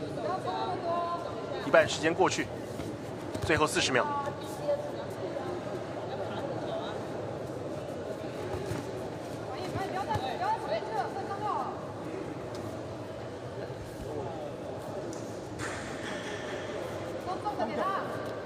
示意要进攻。红方打起来更加的积极主动。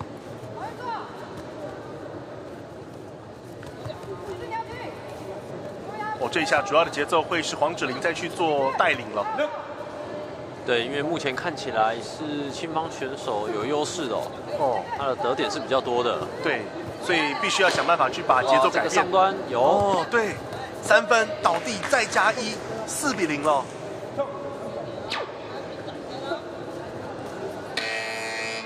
结果刚好时间到点，距离又够长，所以没有办法完成最后的有效打击哦。2比的局数比最后是树林高中的黄芷玲拿下了大理高中的陈静云，红方胜，青方败。哇，在这场赛事，我们看到2个回合，第2跟第3回合，就是得分跟对手的破绽出现都是在一瞬之间。对。而且双方选手的前脚动作都很好哦。所以这个时候如果有一方先出现失误的话，其实就非常的劣势了。对。这也是跆拳道对打项目的看点之一，就是说，在赛场上瞬息万变，那当然每个运动都是，但是于跆拳道选手来讲的话，要抓准每一个对手出现空隙的机会，进行有效打击。包含我们在第2回合看到2次的上端攻势，打对手一个措不及防，随后在第3回合决胜局的阶段，前面一半的时间过去，2边0比0，对，但是随后4比0拿下，这个就是5秒之内的事情。是。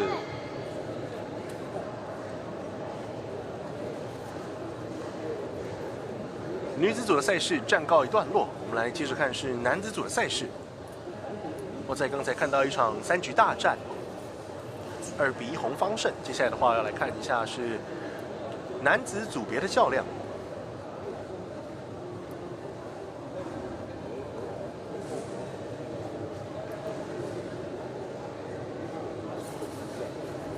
预计在待会也是要来持续送上至少2场的4强赛事。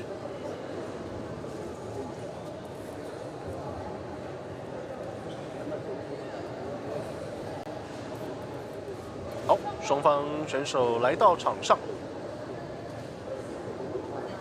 镜头拉近，看到在对战组合上的话是青方新屋高中的林威赫对上是红方湖口高中的徐杰奇。我在前面跟各位观众报告时有提到过这个组合，不过当时的话是没有出场，而现在他们是正式登场了。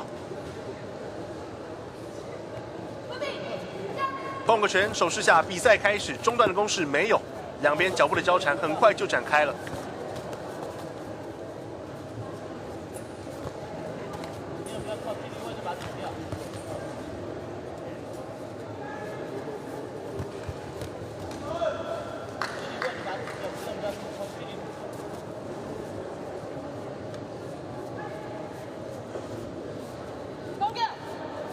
要进攻，第一回合倒数1分钟。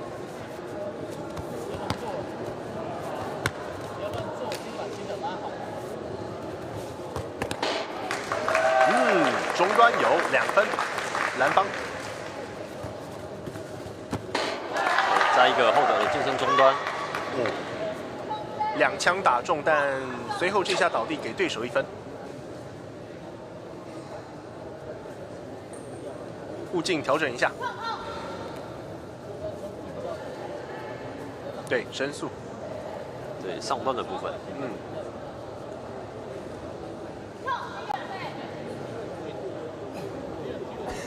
，3分领先4比1，现在青方提出他们的申诉要来挑战。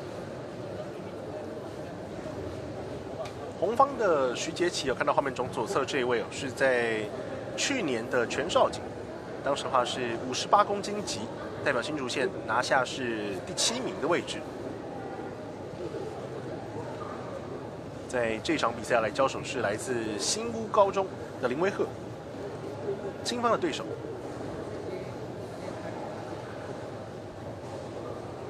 从前面大概接近1分钟的时间看，双方选手其实刚开赛比较急促一点。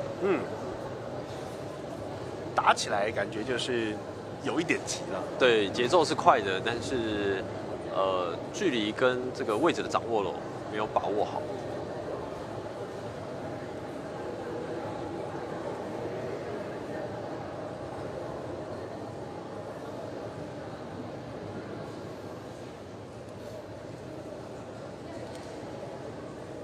来到4强阶段了，裁判们依旧是秉持着精准执法的角度，对于每一帧的动作还有画面都是去做进一步更细致的检视，以确保说在判决上面能够规避掉任何的失误。而这一下双手比差，结果出炉，这是一次失败的挑战，青方。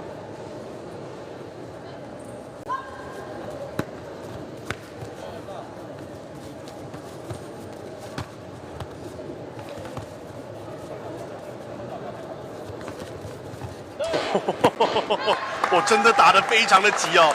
我先是挂到上端去，随后倒地出界的是红方哦。不过刚才青方下来的时候又有一个中端哦。对。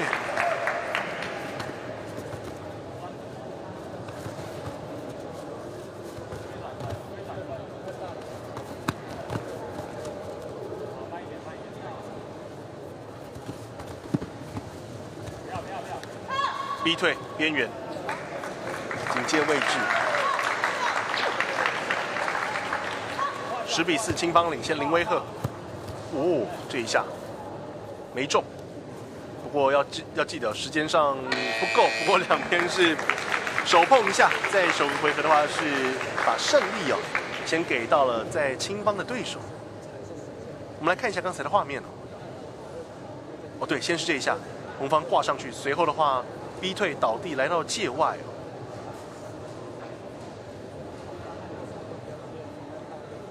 就第一局内容看下来，确实就是说，虽然在分数上面我们最后来看的话，确实两边都是有所进账，但是就比赛的节奏来讲的话，申诉前后都是很快就展开对彼此的攻势。对，但感觉起来会有点乱对。这个反击的前脚上端下压，红方申诉。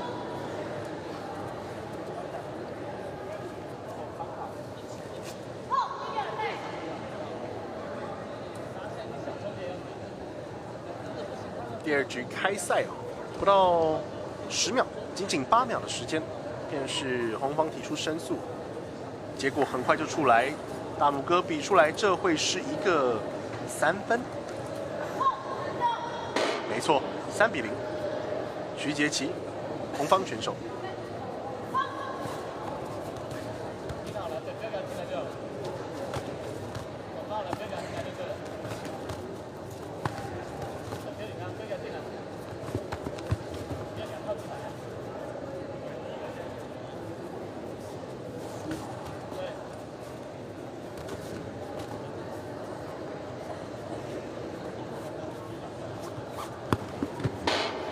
中端，对这个切进来近身的中段旋踢，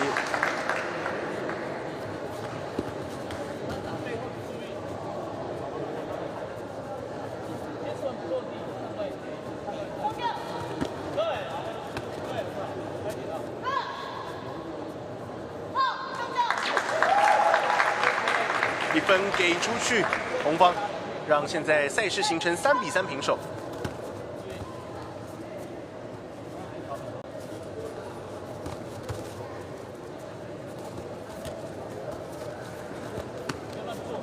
逼退，脚步踩稳，两边调整位置。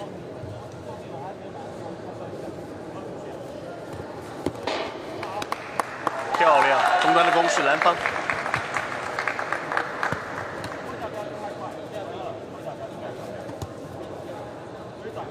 倒数10秒，积极进攻，5比5，随后分数再加7比5，领先的是青方。这一下红方的倒地。1分要给到对手，8比5，3分差，这一下再踹倒地10比5，这会是一个5分的优势，只有1.73秒，在 Round 2的回合，再加1分，11比5，时间到点，确实选手自己应该也清楚。是，打得击碎，在分数上来的也都是来得快去得快透过频繁的换脚换拳，在这场赛事。林威赫青方的选手是以2比0之姿，在第2回合抢下了本场比赛胜利，4强的赛事。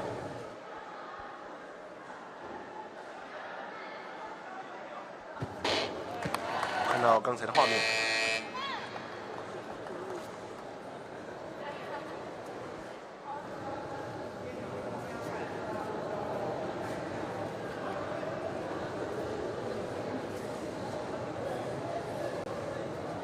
那其实不管胜败与否，因为我想今天遇到的对手在全中运上，其实也很有可能再次机会遇到，对，刚好趁这次比赛啊，回去做调整，我想对这些选手都非常的重要我觉得这也是全中锦的很大一个，就是对于选手或是教练来讲的存在意义。对，就是说，因为今天的选手，就我们虽然都讲说我们都讲知己知彼，百战百胜，就是说今天你会碰到对手。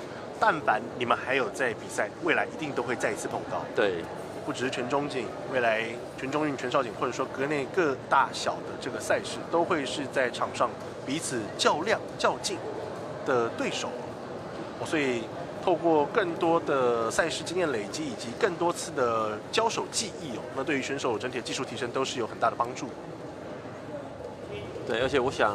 这一次中华中小学跆拳道联合总会非常的用心，特地选在跟全中运一样的场地来做竞赛包含护具也是一样的。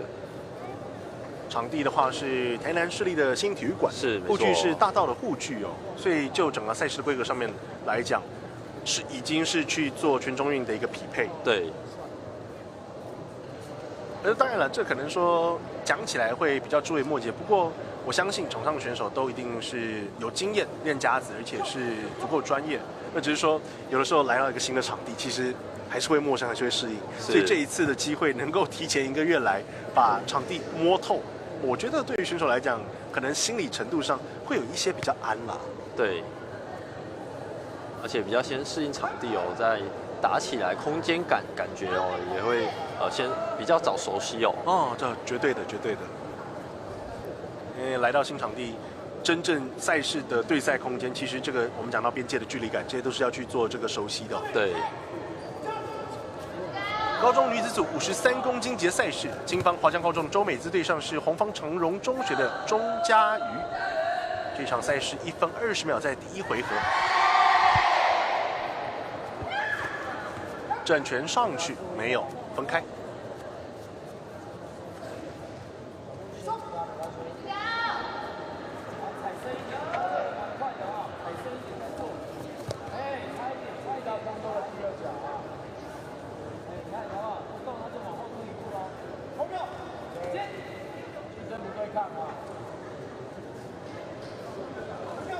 要进攻哦！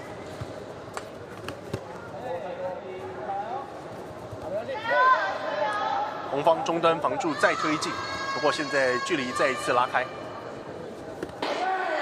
哦，这一下有2分红方，钟嘉瑜。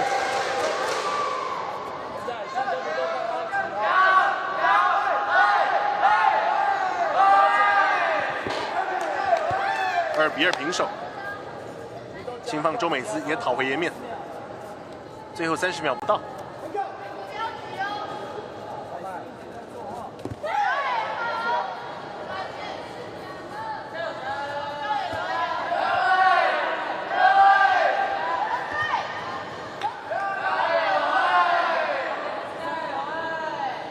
缠斗分开再打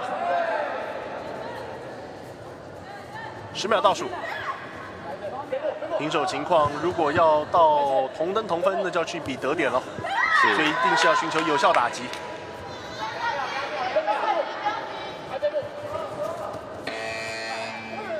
对，目前看起来两方的得点也是一样的。对，这时候就是要有3位裁判来做判定。对，来到场中，透过手势方向决定胜方为何。2比1，更多的手势是给到了红方的钟嘉瑜哦。得分相同，得点相同，不过在刚才的裁判宣判胜利的情况之下，是博得了裁判的2位2/3的青睐，抢下首胜。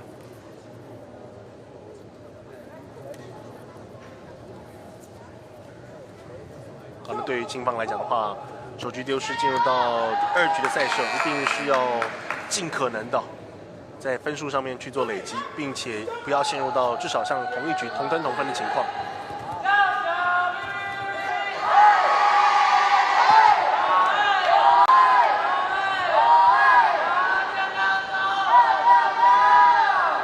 场边2位选手助威呐喊的团队，声音不绝于耳。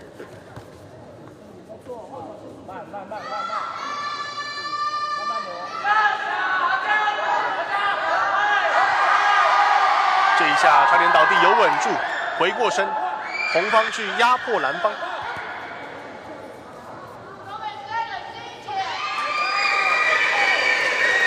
对，这边有一个离开后攻击的判罚。违规行为1分给到对手。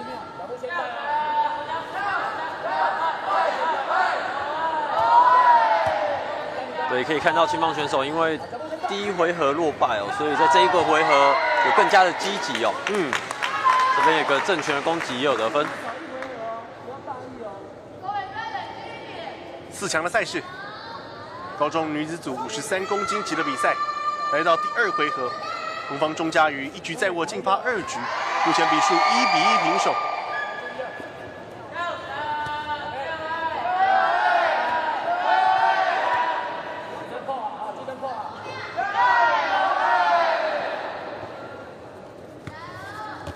哎呀，这一下单脚站立没稳住。2点以外，第3点碰地就是一次违规行为，所以给到对手1分，2比1形成反转。周美姿。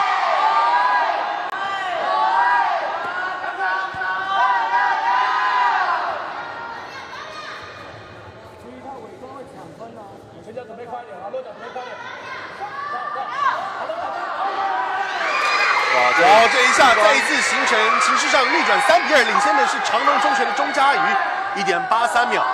在刚才那一下中端2分的得分，不过这个时候看到应该是青方的申诉了。对，上端的攻击哦。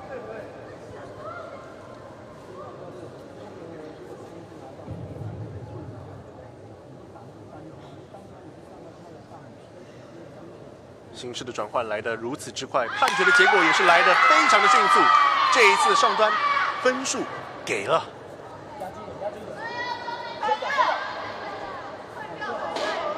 手术下3分给出去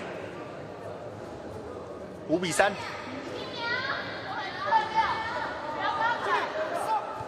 金方周美姿领先，沉退，距离保持没有问题。5比3抢下次局胜利，1比1，双方进入到决胜第3局哦。我看到在刚才赛事哦，场边我们听到，不管说是这个学校的队友，还有说加油团，不断的去提醒周美姿在打法上面哦，要冷静，要打慢，要打得更沉着哦。那也确实在赛事来到第2局的末段时间哦，态势有稳住。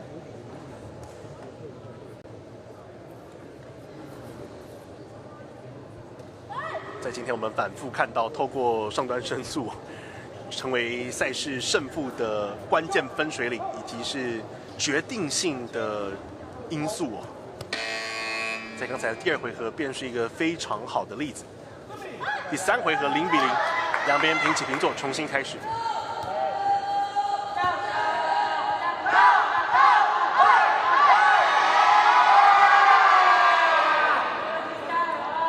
对，可以看到青方周美姿选手其实攻击的企图心非常强烈。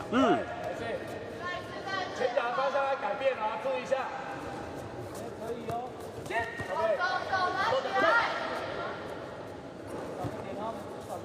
内侧要注意。这个正拳，对，右手。对，但只有1位裁判按分。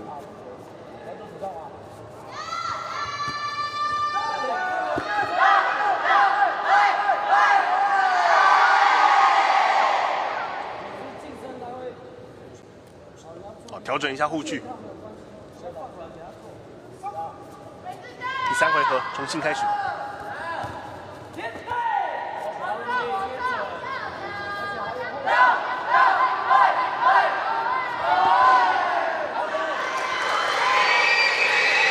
对，青方想要做一个反击后脚旋踢哦，但是被红方的前脚先踢到了哦，但有一个离开后攻击。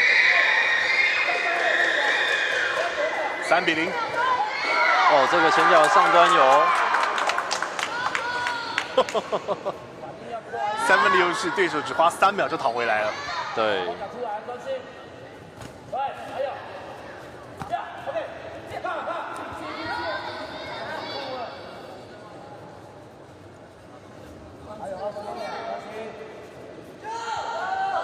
时间倒数，第3回合。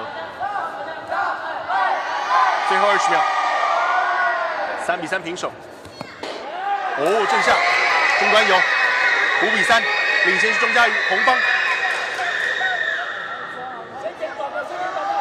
分开再打，逼近内哇，这一下倒地。对，1分的差距，可以追击哦。是。对，这个后脚旋踢，但是又被踢回来。申诉举手，这一次又一个还一个前脚后脚上端旋踢。哇，有给哦。对。哇，周美姿在这场比赛双手振臂为自己庆祝赛事的胜利哦，在第3局的比赛成功拿下哦。哇，纵使从领先打到变落后，但随后再一次讨回在分数上的优势，最终局数比2比1拿下。对，双方在最后几秒都有得分哦。哦。关键的3比3追平分，透过上端的攻击哦，花3秒钟讨回。随后的话，在两边来到是边界的混战，同时周美姿是发挥了更出色的表现跟内容哦，所以在这场4强的赛事，周美姿是战胜了她的对手钟嘉瑜哦，蓝方胜红方。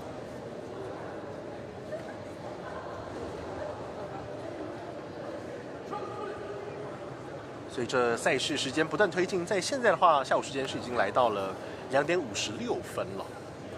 在今天中午，我们1点钟开始所有的赛事了。那现在的话是过去将近2个小时的时间哦。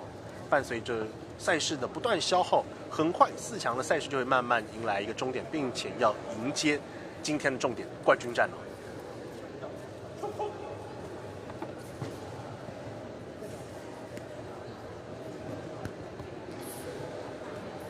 再为您转播接下来的赛事，同样是高中女子组53公斤级的比赛。青方志明高中的廖家迪对上是红方大同高中的洪于杰。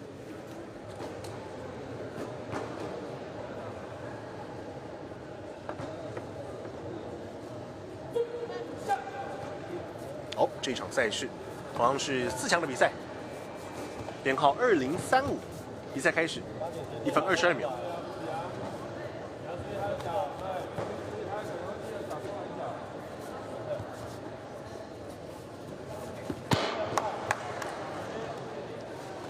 中段得分率先开张，红方。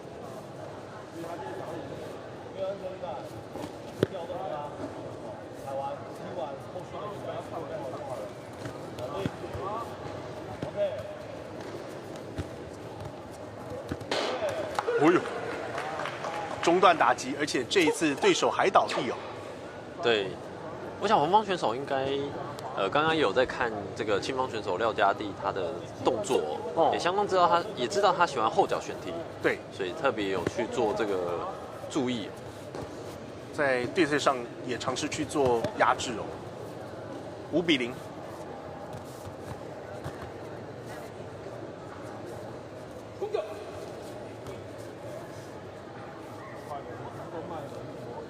最后30秒，中端再加2，蓝方换颜色，5分差7比2，领先的是红方。对，在一个中段的后脚旋踢，漂亮。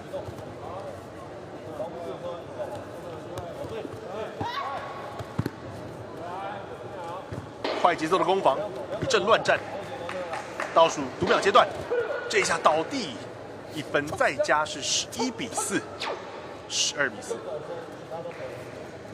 4，8分差，领先的是红方的洪于杰。这一下想要转身，但是对手不给机会哦。倒地分再判。对，红方选手他的前脚侧踩很扎实哦。13比4是首个回合洪于杰的得分。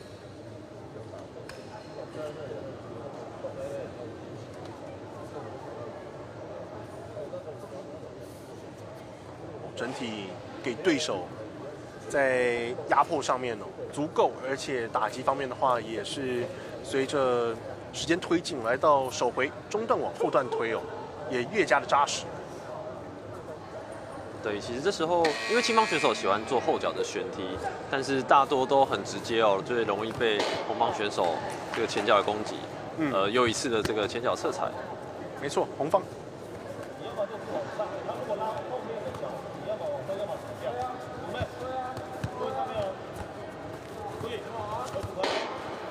连续的进攻，2比2战平。正拳。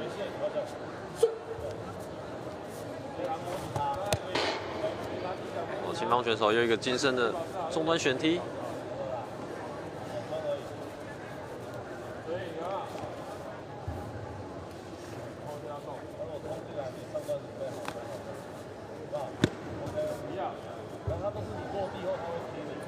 0比1局数落后的廖家地在第2回合4比2，目前2分领先，40秒的时间。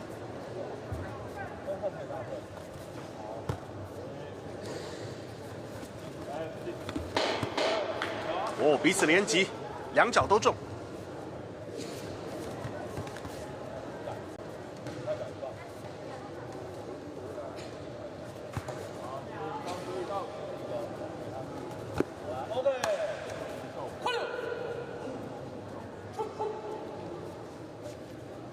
好，红方的申诉，对，这边应该是要申诉上端的攻击。来检视一下。这一次上端攻击是不是能够形成分数超车？3分加下去的话，便会是7比6。我们来看一下画面。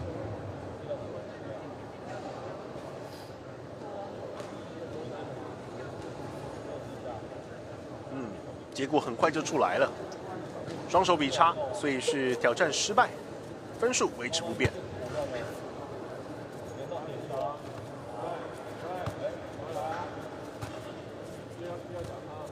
读秒，4秒，要做攻势，2分的差距。最后选择是原地站定，彼此对峙。所以次回的话是6比4，青方的廖家地拿下了比赛胜利，所以是1比1战成平手。在一场比赛，我们是要看到是3局大战了。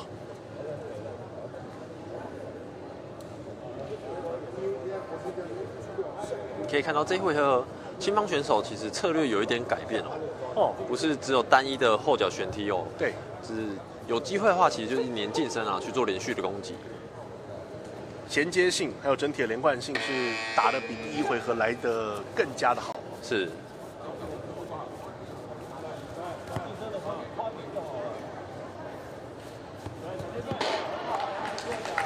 2分中端有同方。跟上去就了。OK。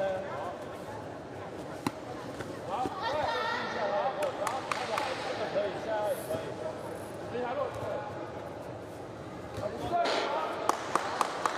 蓝方同样也是透过中端的攻势把分数追平。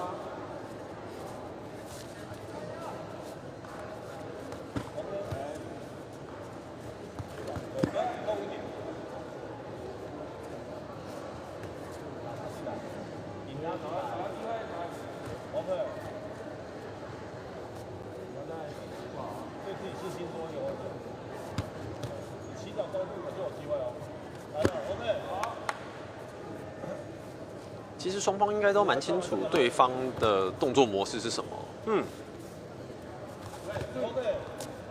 这时候就是看谁能够掌握这个得分的机会了。对，因为至少经过前面2个回合，对于彼此的进攻路线或者是说打法都一定有掌握住了。是。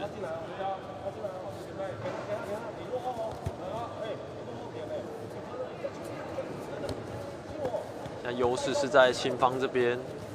最后1秒，时间到点，局数比1比1平手的情况之下，在优势握在青方手上的情况，也换言之2比1的局数比，来自志平高中的廖家地是击败了大同高中的洪于杰。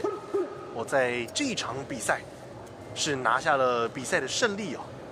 4强的赛事，换言之的话，廖家地也是挺进到了冠军战哦。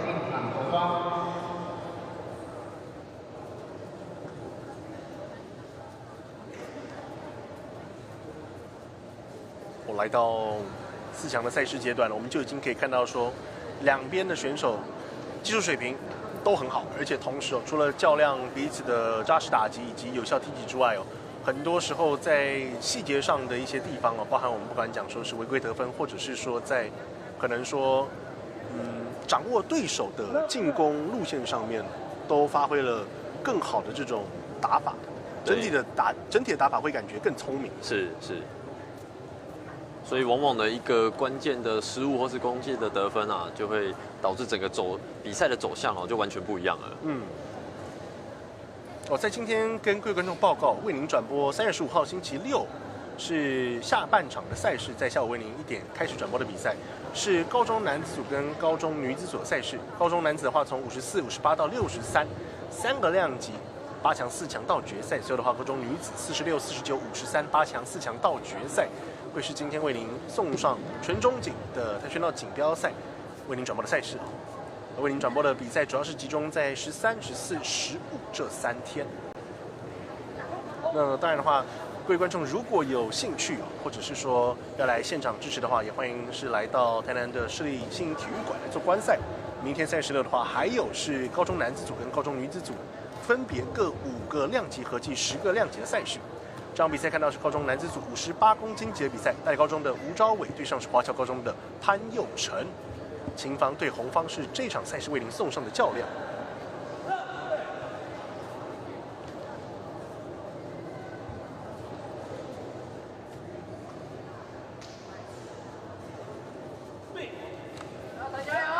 好，手势下，比赛开始。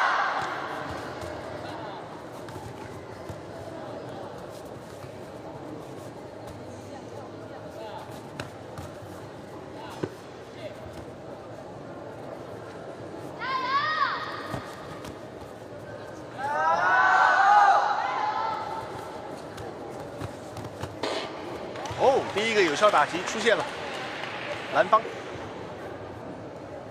是双方都在用前脚攻击的时候，率先用后脚旋踢去做攻击哦，然后也有很好的效果。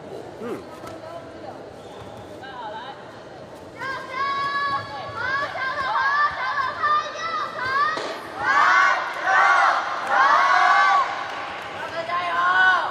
0比4落后的潘佑成，场边的观众为他呐喊助威，激起内心的斗志。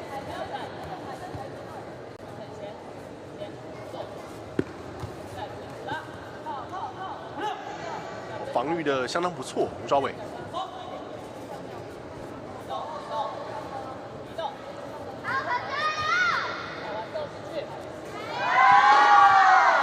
反击的前脚侧踩得分，再下2分，6比0。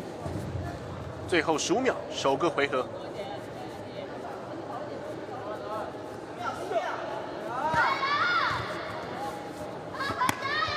哦，这一下被打中之后顿到，随后重心不稳倒地。红方再给1分，给到对手7比0。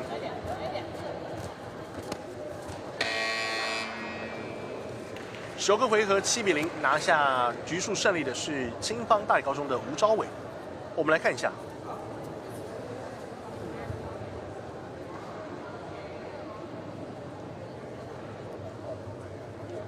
终端的打击哦。对，青方选手在距离以及这个节奏的掌握都比红方选手来得好。嗯，就视觉上面我们看下去，就是2位选手在脚长上面，可能青方是来得更长一些。是。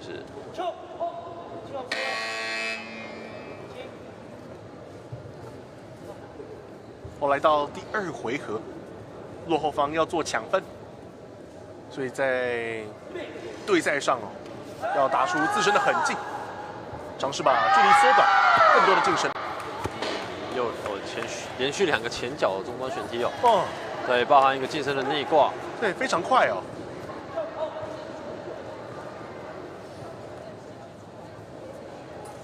2+2，2分接拿，现在4分优势。最后的话再提申诉，青方。对，虽然红方一开始节奏很快但是青方选手并没有被打乱哦。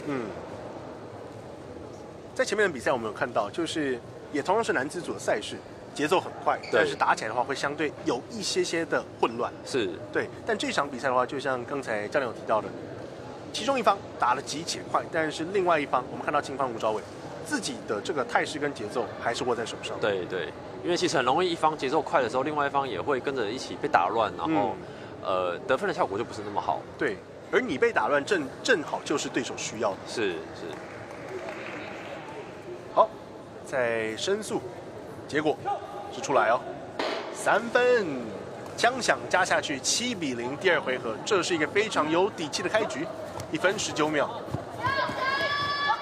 哦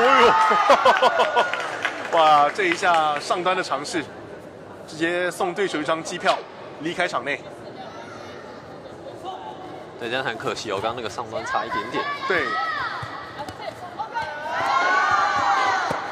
哇，连续2段的连段攻势，2分，7、9、11，10分领先在青方手上。最后1分钟，挂上去，逼退倒地，2个人都来到界外。我这个要追分的心情有上来了。对，要抓紧时间。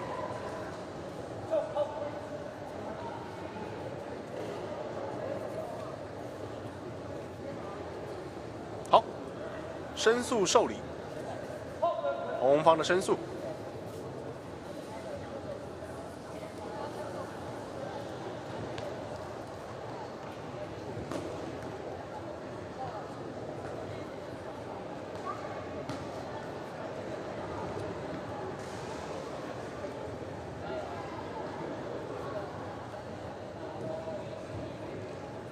这边应该是要申诉红方的选手，先出界或者说先倒地的状况。对。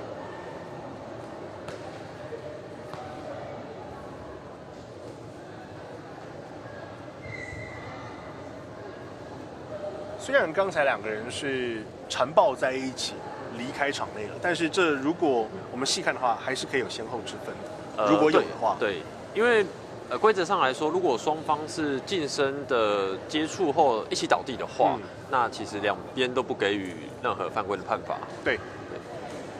所以刚才其实第一时间的话，裁判是有给手势的。对。但是可能这个红方的教练认为是可能有先后的顺序但是这边裁判是没有认同的。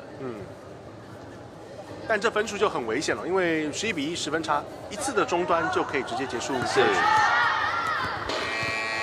果然话没说完，确实是一次的中端打击，13-1抢下第2回合的胜利，双方握手言和，不伤感情，2-0。不过换言之，青方大理高中的吴昭伟是击败红方华侨高中的潘佑成，挺进到了冠军赛哦。在这场赛事为您转播是4强的赛事哦。我们来看一下。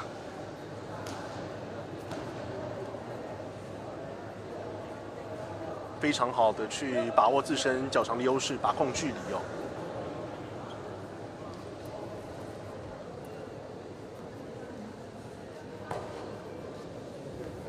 这一次关键刚才是红方教练的申诉哦，两个人在缠抱倒地出界之后，那原本申诉的来看说是不是有先后之分，不过所有的话是没有。而在重新开赛启动之后的话，很快是被青方再下一个中端得分了，所以是一个2-0的横扫局。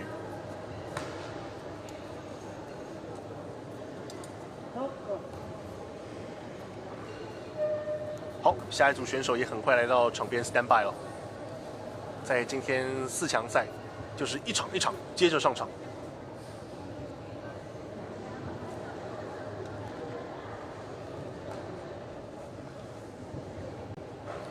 在今天为您转播的男子跟女子2个组别赛事，男子组的赛事的话，54、58跟63公斤级的比赛，女子的话则是46、49跟53公斤级的赛事。那刚才的话有率先提到说，在明天的话，转播可能没看得到，所以呢，但是现场的比赛还是可以来做观赏，在台南的市立新营体育馆哦。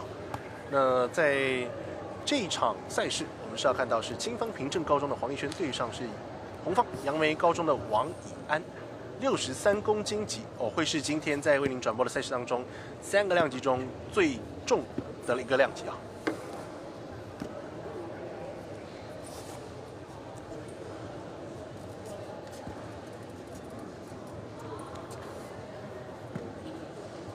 反复测试，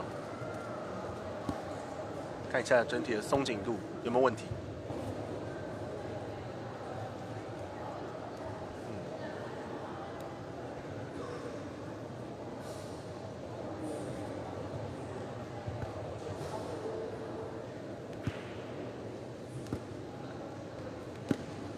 这个会自动侦测。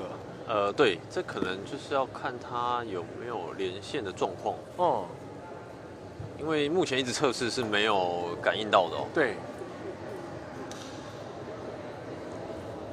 所以要重新做一个设定的动作。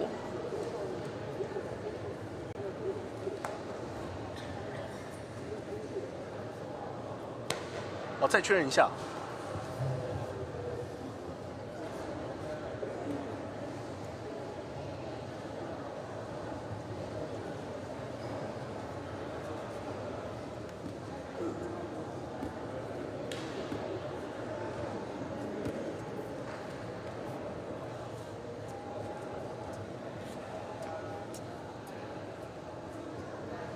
还是不太 OK 哦。那刚才有提到说，在明天的赛事，如果来现场观赛的话，其实赛事蛮多的哦。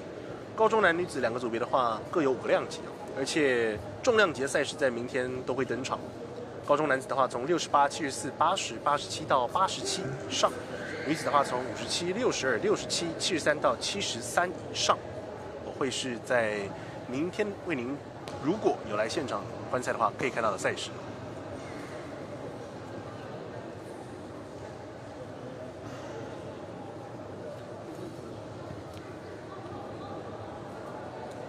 我看到场边工作人员是直接先拿一套新的护具来旁边准备哦。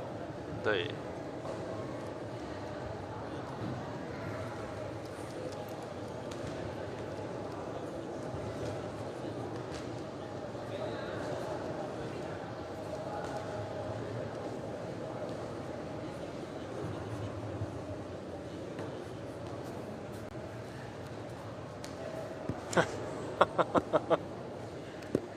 这应该是我们3天转播下来等待最久的一场赛事。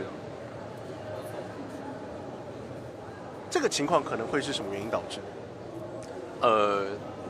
其实有可能是这个护具跟那个发射器的接触感应不良哦。对。当然，这就是这个电子护具的缺点之一啊。相对虽然比较公平，但是如果真的出问题的时候，是比较麻烦一点。对对对。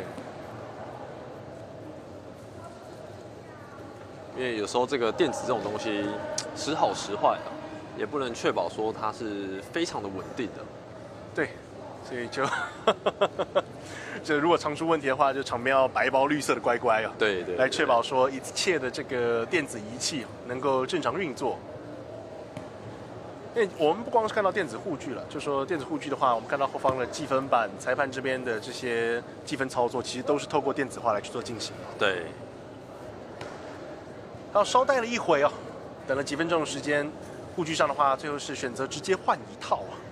来到场中央，双方手碰手，比赛开始。63公斤级赛事，黄义轩对上是王以安。有频繁换脚。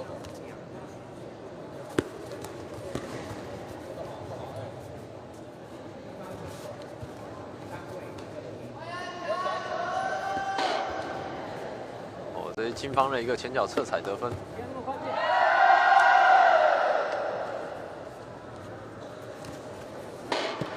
有一个前脚上端下来，再接一个前脚的旋踢。2分2分3分7比0。哦呦，头部再中，是逼退再出界。这个换护具完全没有影响到选手准备好的态势哦。这一下闪过，回到场中，持续逼退，这一下倒地，直接鸣响哦，所以是12比0，非常快速哦，在这个回合1分钟差不多的时间就直接是分数胜12比0。是。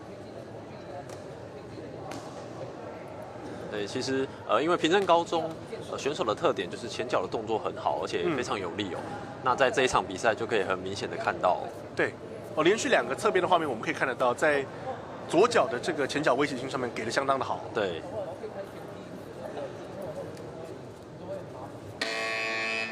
这刚才开赛虽然是花了2-3分钟哦，去做护具的调整哦，不过就整体的赛事上面的话，心情以及选手本身的这个状态完全没有被影响。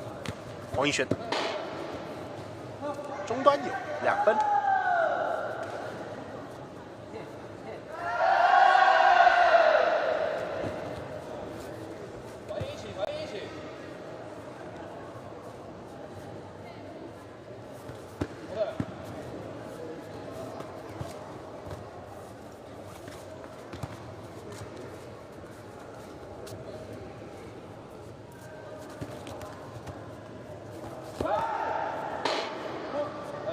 这个前手正拳也有得分，漂亮。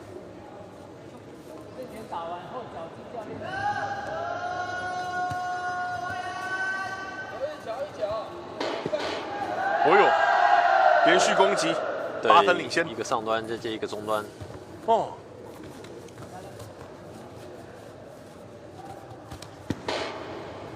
逼退，还不忘补一记中端攻势。是。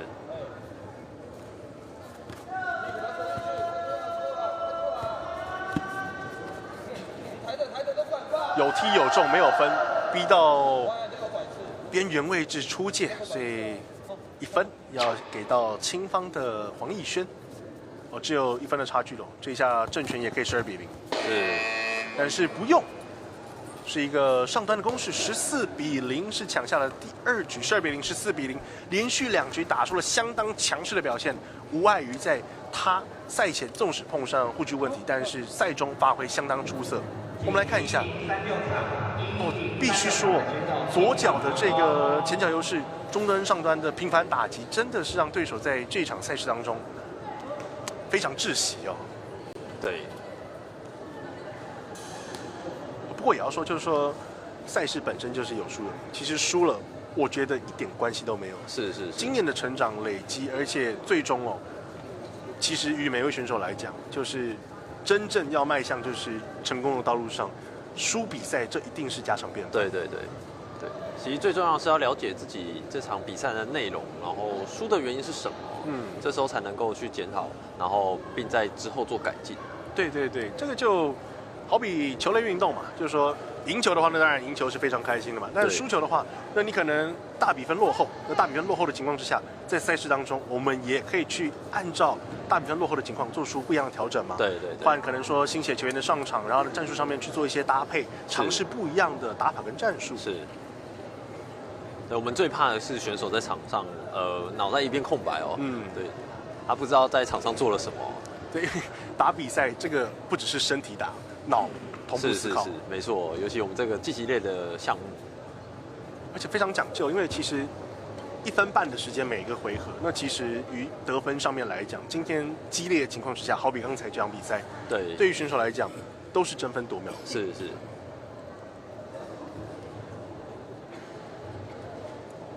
待会的话，持续要来送上是男子组的赛事哦。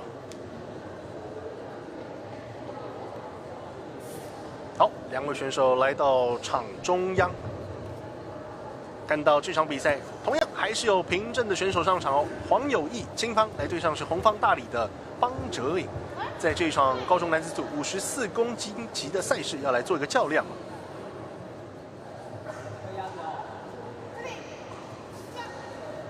好，手势下，比赛开始，1分27秒。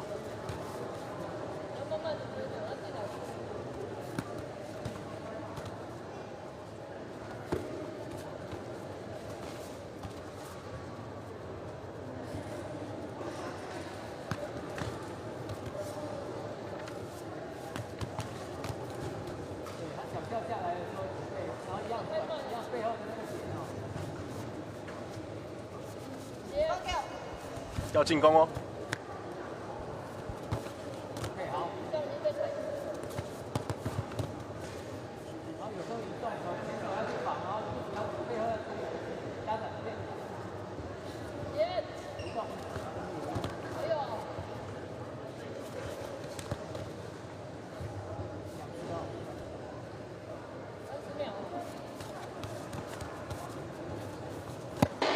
30秒，第一个得分率先出来了，2分加在红方手上。是。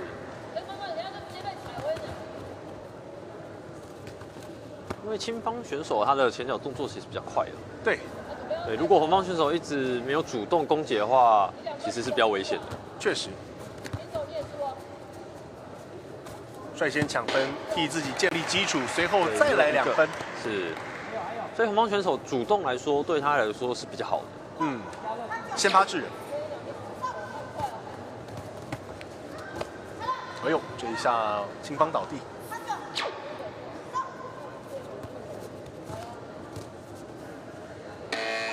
时间到点，5比1的赛事，邦哲颖拿下第1个回合。我看到在画面中，红方的邦哲颖的话，在去年的赛事28届的全少锦当中的话，他是在这个量级当中是拿下第2名哦。那第1名的话，在前面赛事我们看到是张成俊，而他的对手同样是在54公斤级，黄友义，他是在去年全中运也是同量级的银牌哦。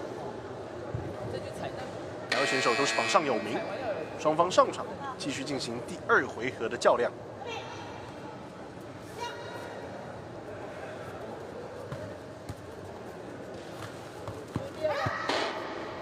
中端有哦，对，而且青方选手有一个抓的犯规，在规则上的话，常见的犯规就是抓推爆，这个都是不可以的。对。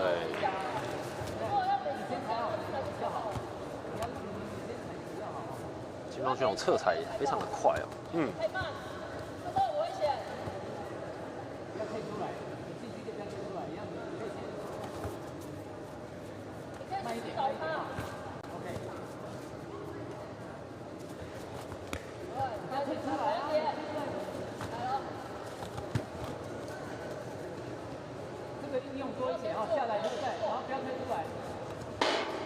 哦，有哦，对。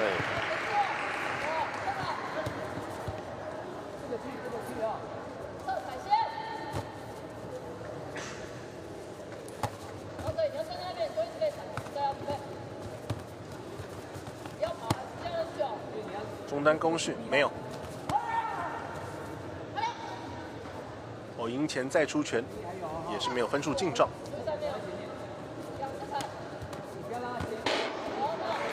对，又一个前脚的中单得分。脚长优势发挥不错，距离感有把持住。换一个位置，红方5秒阶段，最后5秒不到。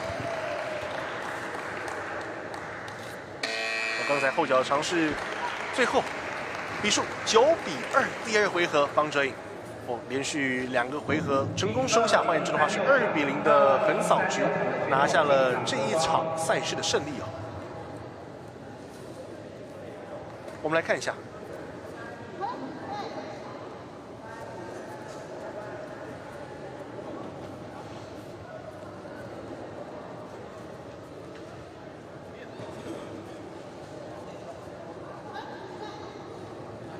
在这场比赛当中的话，同样是2位选手相较之下是有身材上的差距，但是在距离把持度上面的话，这一次红方选手做得相当不错。对，好，那在现在的话，我们先稍作休息一下，待会的话再一次是回到新营体育馆来观赏精彩的赛事。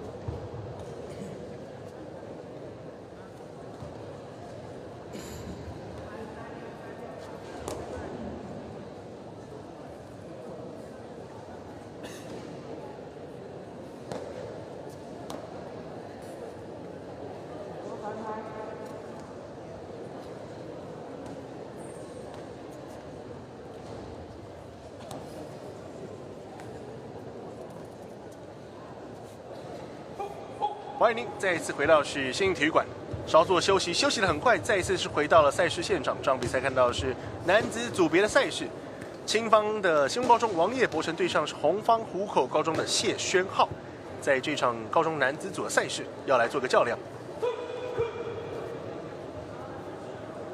鞠躬行礼，迫不及待要来迎接这一场赛事。好，比赛开始，54公斤级。2分有红方。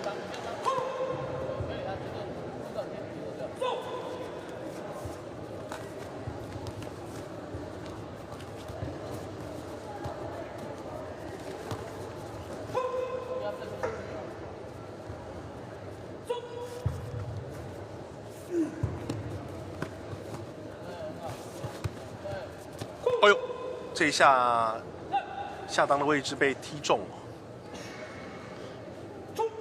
红方谢宣浩，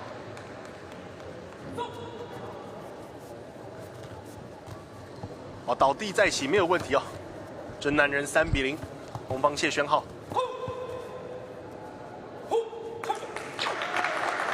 违规分，这分给到青方。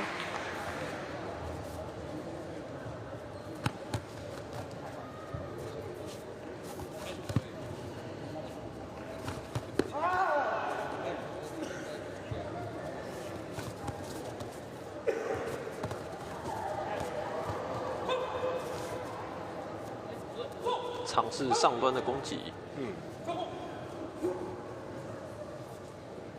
申诉，红方。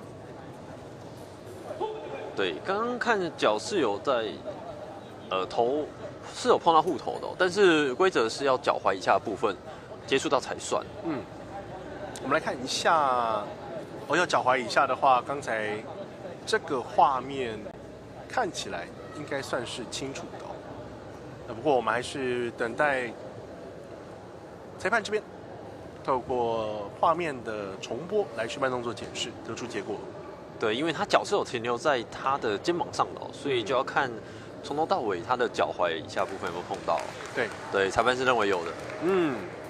结果出来，所以是上端的攻势有成3分，枪响加下去6比1，领先的是谢宣浩。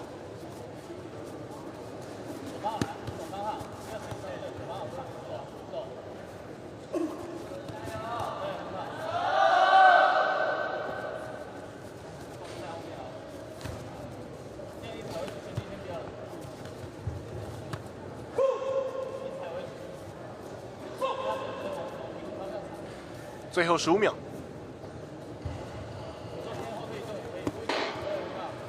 有哦，8比1。对，红方选手把距离控制得很好哦，不轻易近身哦。因为他清楚青方选手的近身动作比较好。时间到点，8比1，红方胜青方。在这场赛事的第1局哦。在这场比赛的话，我们当时看到说两位选手在身高上有一些落差，纵使刚才这一下被下当击中，那不过也同样是正得1分，而且随后的话在整体的发挥更加出色，距离的把控以及是在中端往上端的尝试，也都有不断去给对手做威胁哦。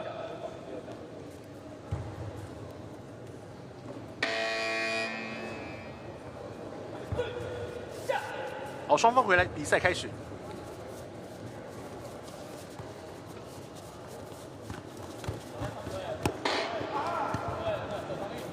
率先开张，红方。对，2分再来。是这个侧闪漂亮哦。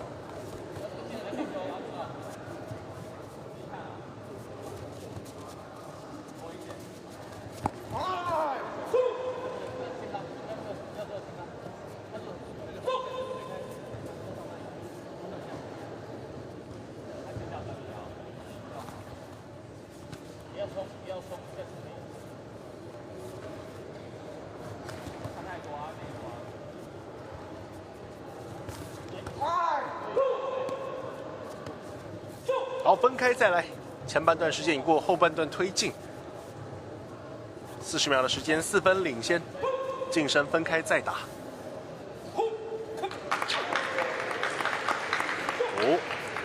违规行为1分是给到青方。对，明显看到青方选手一直的往近身去做攻击哦。不过这就是他需要的。对。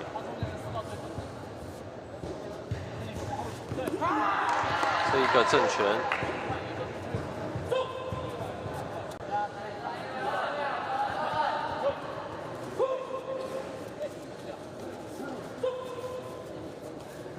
要追分了。裁判不断教练不断提醒。对。但因为红方选手，规则上近身来说，脚也不能去勾到对方的脚哦。结果是中端把分数再一次拉开。对。中端完衔接上端，9分。不过出界分1分给到对手。时间到点9比3。握手不伤感情，所以2个回合2比0。在这场赛事的话，是谢川浩直落2的方式解决了他的对手，也在4强赛中成功胜出。我们来看一下，来自新竹县的湖口高中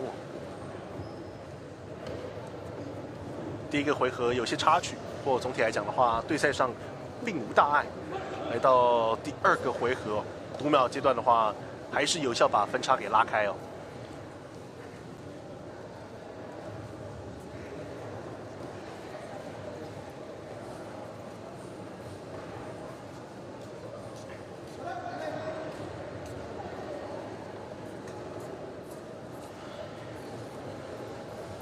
好，看到画面中，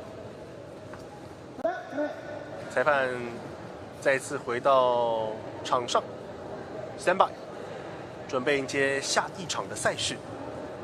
同样是男子组的比赛，也来到场边做准备了。看到护具的穿戴，这就是在前面2天有跟各位观众提到的。现在的话，穿戴都是透过工作人员以及是裁判。当然的话，主要是工作人员来去做一个绑紧。裁判如果在赛中的话，发现说有松脱或者是说就是影响到对赛的话，那也会去做一个检查。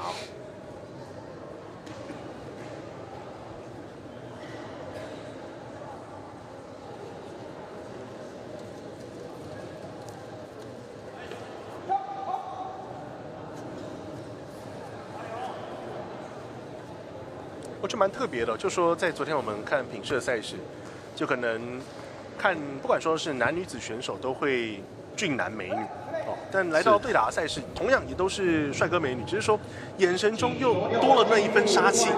就透过镜头就总感觉就是那股寒意哦。对，毕竟品势是自己在场上打，但是对打就需要跟对手来做竞争哦。对，你的敌人不是隐形，不是说是脑中去想象臆测的。对。高中男子组63公斤级赛事，长荣内战，赵子祥对战赵廷威。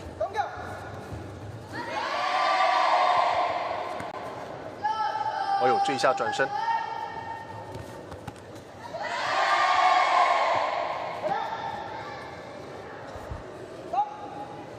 好，接着来，正拳尝试。对，但反而被青帮选手一个前脚的中端旋踢。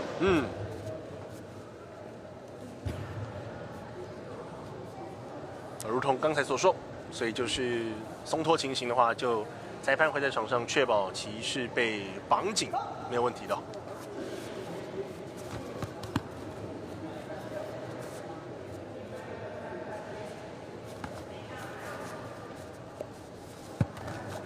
哎呦，对，尝试一个后旋踢。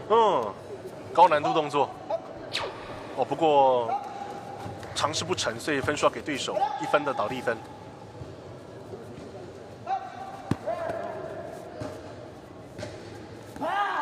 中端彼此踢击，随后屈前，再想做手部技术的尝试。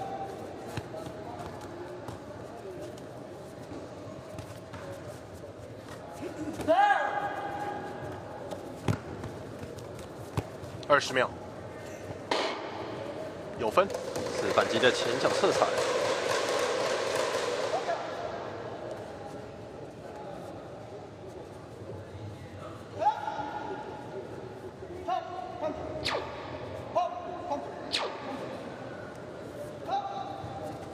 一人一大板哦。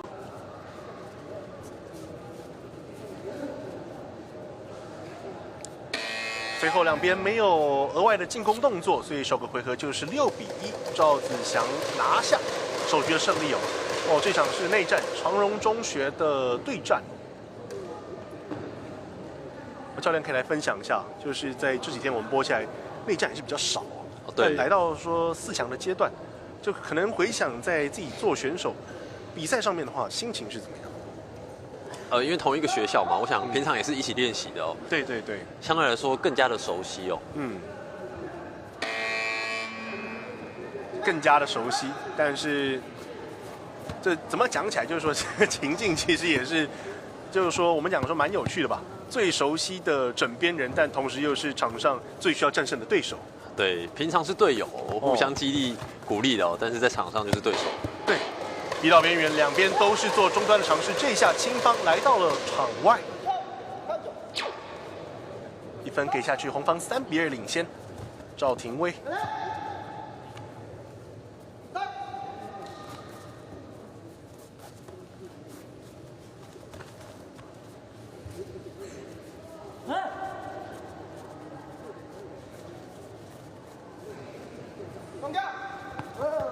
要进攻哦。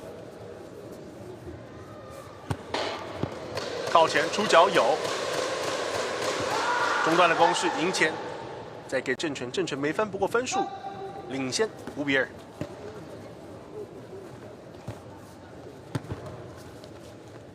后脚尝试，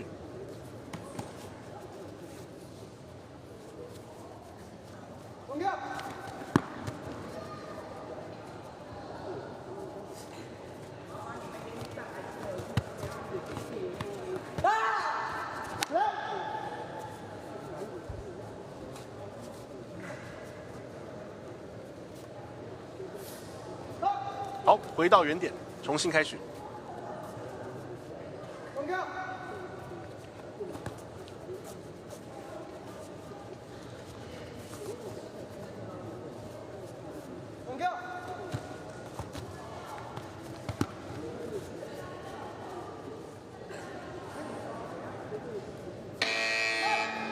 时间到点，不伤感情，连续2个回合都是有在最后的读秒时间不多的情况之下，就让分数、让时间直接是流逝不过确实就这场赛事我们看完2个回合之后的话，我想应该蛮明显，就说相比起前面我们看到会有这种12、13、14比0的大比分赛事，对，同个学校出品的2位选手打起来上面，就感觉是熟悉彼此套路，是，而且模式也差不多，毕竟同一个教练在训练。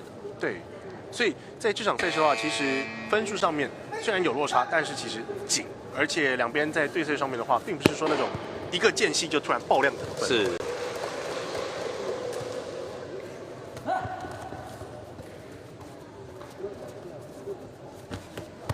哦，这一下中端尝试，分数没有，不过对手倒地，所以1分再加3。2比1。领先的是赵廷威，枪响两边都有分，3比3战平。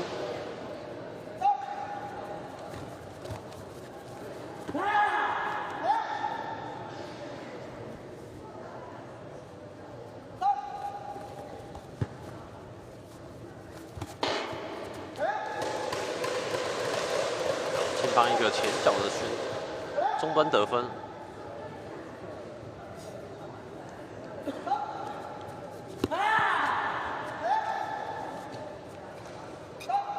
青方一直有在尝试做正拳的动作，但动作可能不是那么完整哦，所以裁判都没有给予分数。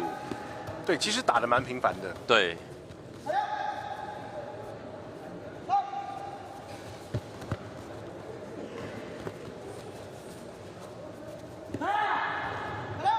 对，又一次的正拳。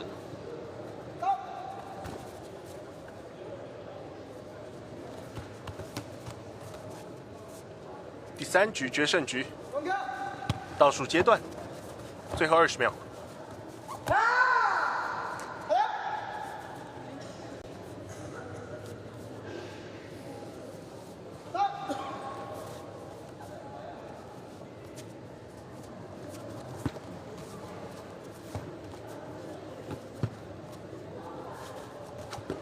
哦，真刀真枪，中端有，青方。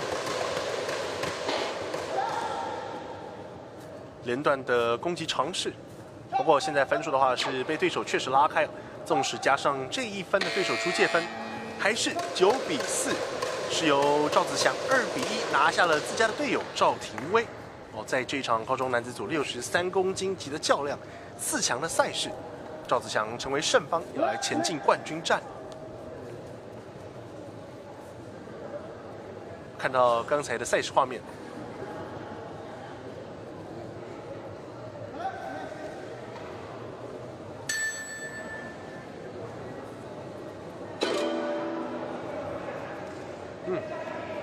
2位选手来自同个体系哦，同样的教练以及学校指导之下，都是自家出品，所以在交手上面的话会打得更加的焦灼，而且整体的内容上面的话也会来得更加的纠缠，无论是内容上或是分数上。在场边现在虽然没有带到，不过看到已经是有选手做准备了。看完男子赛事，要回到是女子的比赛。在今天为您送上第1场地的赛事转播。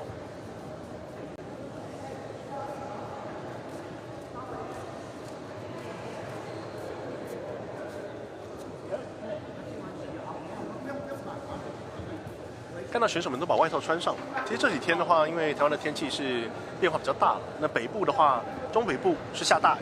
是，那可能说中部以南的话，降雨是没有，但是天气有所转凉是确实的。对。所以选手们除了有打比赛的，要就是维持热能哦，保持自己不失温哦，会把外套穿上之外哦，就看到场边的话，其实观众或者说观赛的学生跟选手也都是把外套纷纷披上。就现在想一想，其实已经是3月中的时间了，春天。不过天气哦还是带有一点微寒之意哦。今天的话，在看到南部的气温哦，这个可高可低哦，高的话是可以来到27、8度，低的话到晚间的话是只有17、8度。等一下进入冠亚军的选手会有一个单位。好，看到在场边，现在的话是稍作整理啊，待会的话我们再一次回到比赛现场。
Hello， 直播前的观众朋友，欢迎您再一次透过是台亚直播团队的视角，是回到了台南市立的新营体育馆。在今天呢，为您送上是113学年度的全国中等学校跆拳道锦标赛。在身边的话，同样是由我主播黄涛以及是身旁的威霆哥、威霆教练来做专业的赛事讲评。威霆哥好，是主播你好。在今天的话，前面我们从8强看到4强，到现在已经是迎来了决赛的环节了。从中午时间12点休息到1点比赛开始，如今的话下午3点59分的时间要来陆续在第一场地转播的场地迎来是各项的赛事决赛哦。在刚才我们可以看到，伴随着赛事阶段的不断推进，从8强到4强，对战的张力以及是选手在细节上的较劲是来得更进一步了。而且来到决赛的话，其实我相信绝对每一位选手都是有备而来，而且场上绝无弱手。是。红色护具选手为新北市树林高中黄子琳，让我们以最热烈的掌声为场上选手加油！好，在决赛环节的话，现在也是新增了，就是在场边2位选手驻场的名称介绍啊。因为来到冠军战啊，这个赛事的最终章在各量级哦，所以必须要把这个赛事的张力以及是这个细节做好做满。青方大理高中的蔡颖对上是红方树林高中的黄芷玲，在高中女子组赛事49公斤级的比赛。这场比赛的话，要来分出胜负了。前面我们8强4强看到现在决赛哦，这就是在1整年哦，到现在新一届全中锦赛事的最终章在各量级当中哦。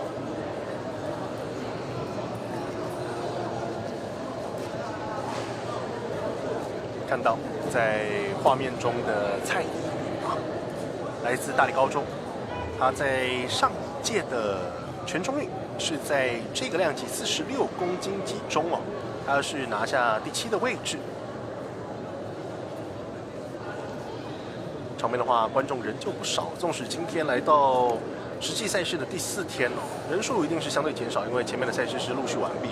但是就现场观赛的选手观众没有减少原因也是很重要，因为今天决赛在即了。是。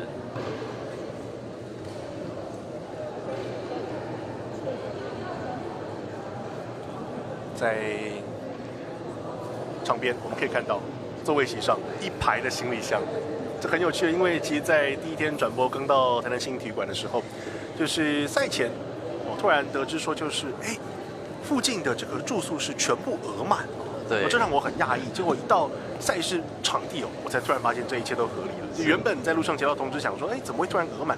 结果一到场地看到外面至少4辆6辆的这个大巴起跳，然后进入到场内，这选手每个都是这个所有家当穿厚带在身上。对，而且许多学校都是从外县市过来的哦。对对对。在这一次的话，我们各项赛事，我有看到，甚至是从花莲来的。毕竟我们前面看到很多是花莲体中的选手嘛。是。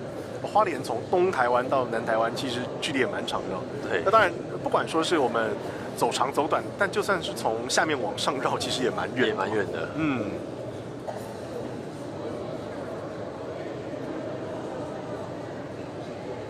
所以对于选手们来讲哦，在经历了长时间的训练、努力以及是心血的付出之后，在全中锦的赛事。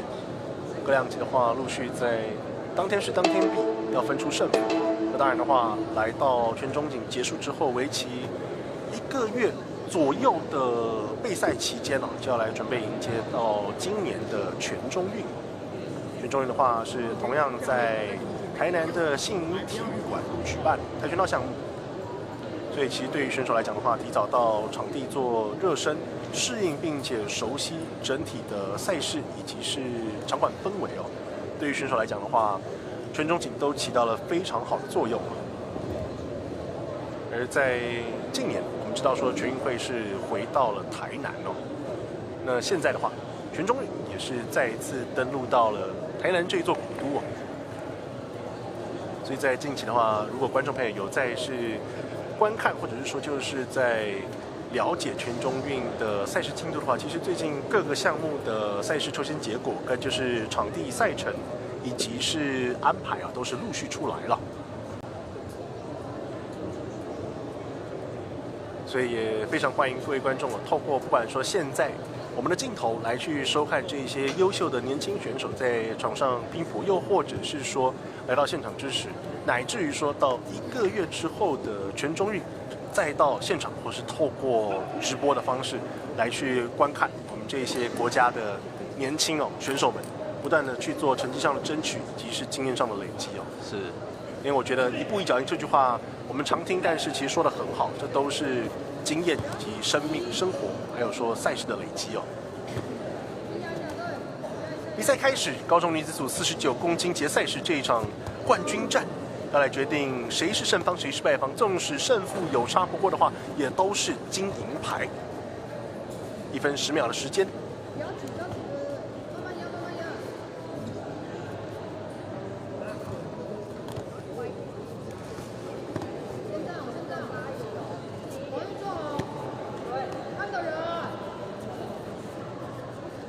感觉出来双方都格外的小心。打起来的话是谨慎且保守。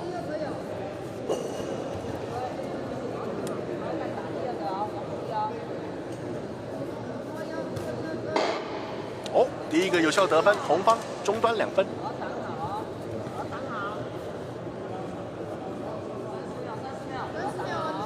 最后30秒，第一个回合。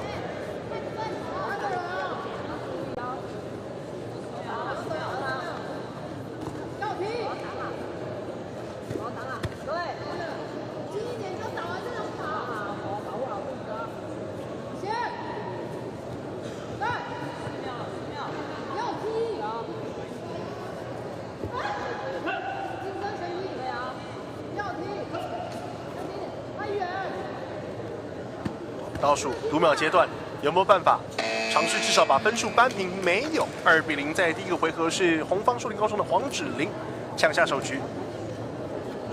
在刚才有提到，青方的蔡依颖是大理高中去年全中运第7名，而她的对手黄芷玲实力一点也不俗，在去年的全少锦是第7之姿，在该量级收下成绩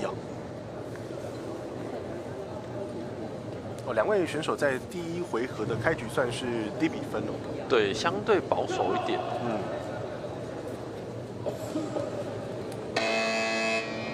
那有可能是因为冠亚军决赛了，所以比较没有放得开更多的试探。对，其实也是怕会失分因为毕竟一个不小心出现破绽，那其实可能就是连续失分了。对。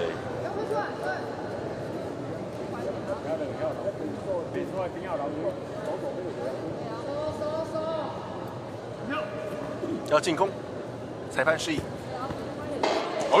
这一下枪响分数有上端的3分，红方黄芷玲一个卡脚丸的上端攻击。对，在一个卡脚丸的中端旋踢，连续打击，3分2分，5比0，45秒。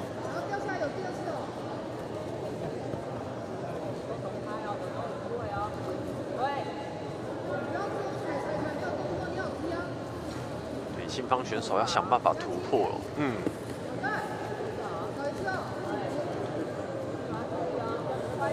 最后25秒，目前分数尚未开壶，要想办法去做追赶了。正拳出手没有？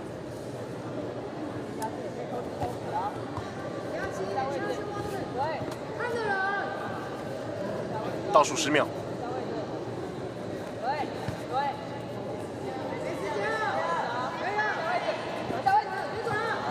教练不断提醒时间不够，没时间了。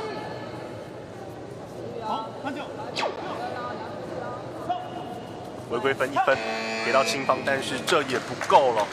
在最后分数领先的情况之下，5比1抢下第2局，所以局数比2比0。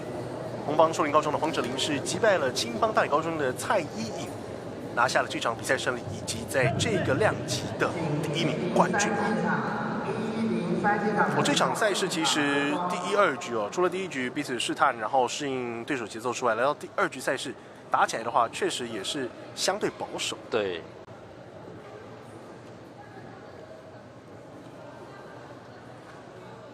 虽然我们看起来就是说直观上看的话，有效的打击可能少，那实打实这种扎实得分可能并没有到特别的多。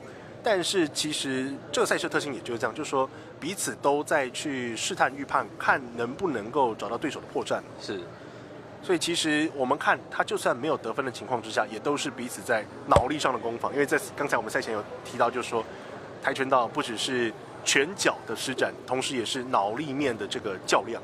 对，其实也是有时候也会因为对手不一样而有不一样的策略。对。在今天的话，6个量级啊，所以合计的话会是有6场的冠军赛要来接续登场，3场男子，3场女子，紧接着第2场的女子赛事来到场边，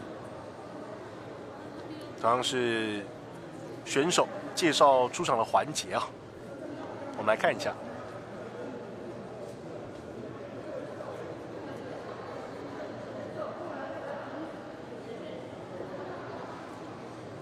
大家好，我们现在场上进行的是高中女子组46公斤以下级换咬肌决赛，青方选手为大理高中庄玉琪，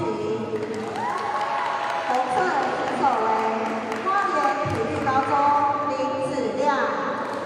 让每天的掌声为选手们加油！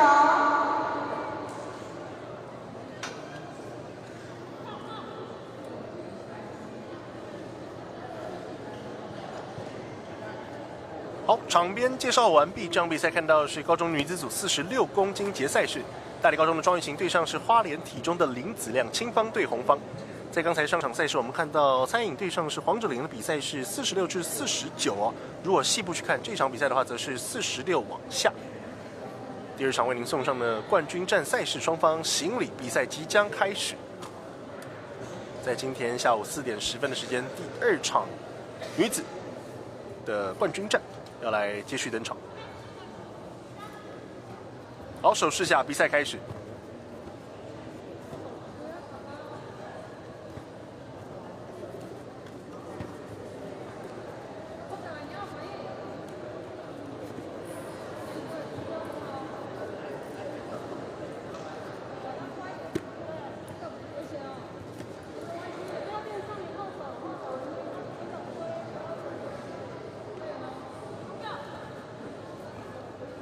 示意2位选手要做进攻动作，1分钟不到的时间，0比0，目前为止。对，双方选手的前脚动作其实都很好，但青方的庄玉琴选手应该在近身的动作会更加有优势。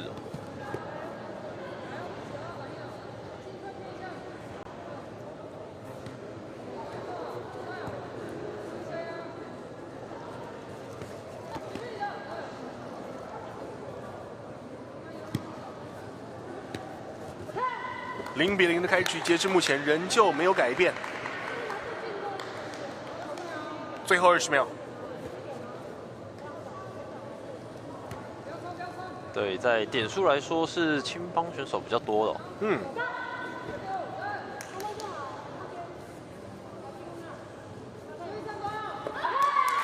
这一下尝试正拳。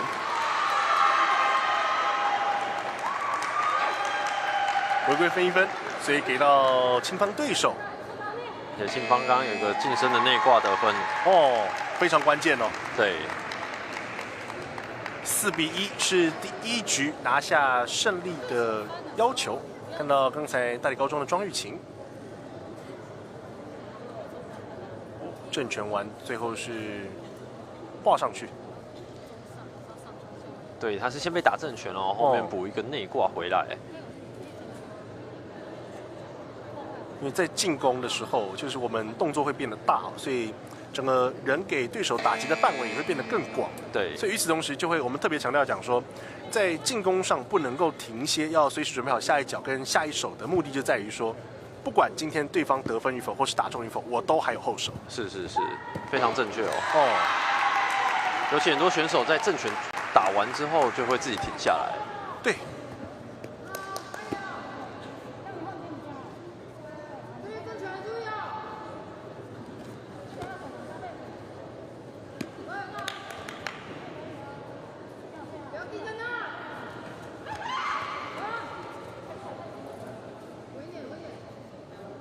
55秒。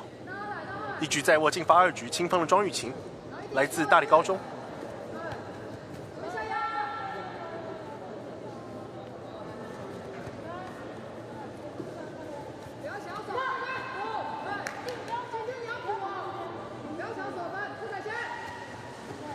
对，青方的教练也是提醒选手不要停下来哦，持续的去做得分。没错。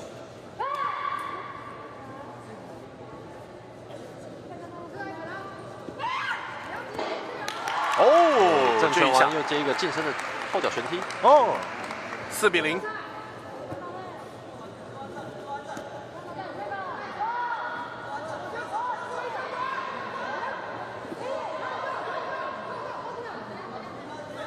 近身缠斗再分开，5秒阶段，目前还是有分数上的优势。这会是需要一个大技术动作的得分哦，至少要4分才能够去追赶。不过刚才的话是1分的违规分给到了林子亮，无奈4-1，第2局赛事这个结果是一模一样的，4-1、4-1复制贴上，连续2局之后2-0的话是青方大理高中的庄瑞琴击败了红方花莲体中的对手。我看到刚才赛事画面。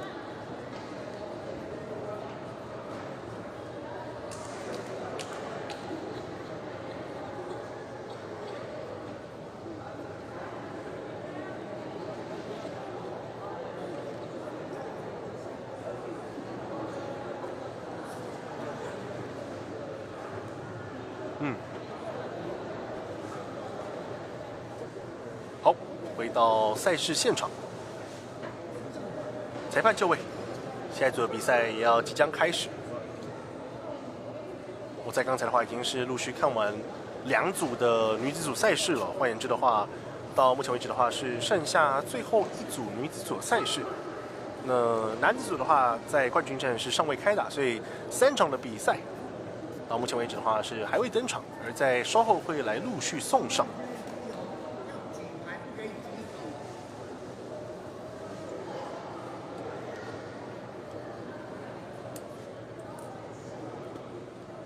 好，确实，在今天为您转播第3场的女子组赛事，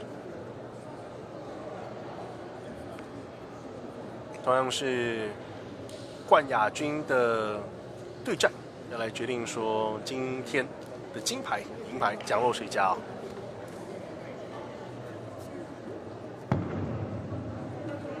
好，我们来看一下现场的介绍环节。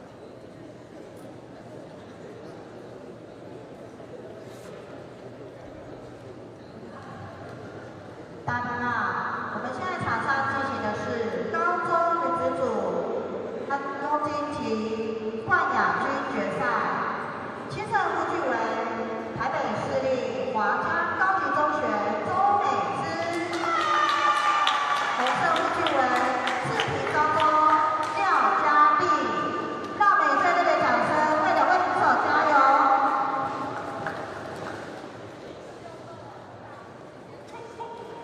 好，2位选手来到赛场中央，在这一场比赛的话，看到是华山高中的周美姿青方，对上是身着赤色护具的志平高中廖嘉丽。在这一场高中女子组53公斤级赛事即将登场。两边开赛前同样是完成彼此的护具测试。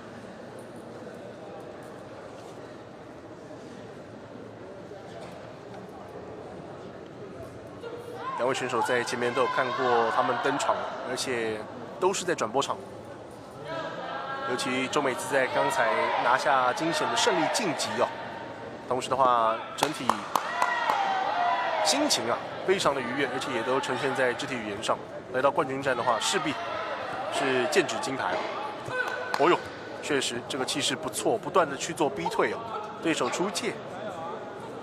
对他攻击的欲望很强烈哦。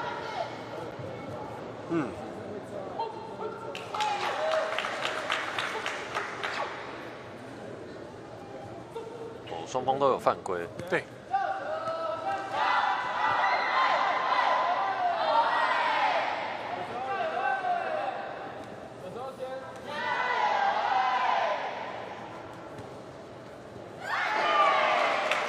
前脚的上端，5-2，领先的是红方廖嘉蒂。但现在画风一转，5比5，双方战平。40秒的时间。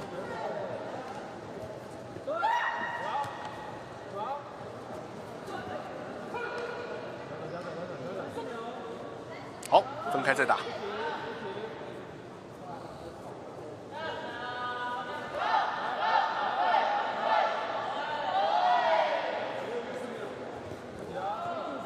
Round 1第一回合倒数最后16秒的时间了。平手情况的话，一定是要寻求有效打击，在分数上取得领先了。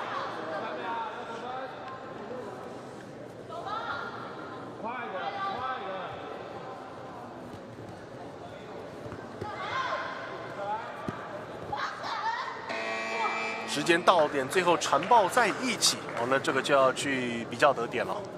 对，但因为刚刚算是5比5，不过青帮周美姿是上端的得分哦，所以这回合是他获胜。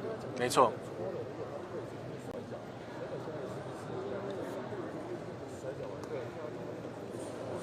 上端确实就是分数的计算上面有其优势哦，3分、2分、1分往下算。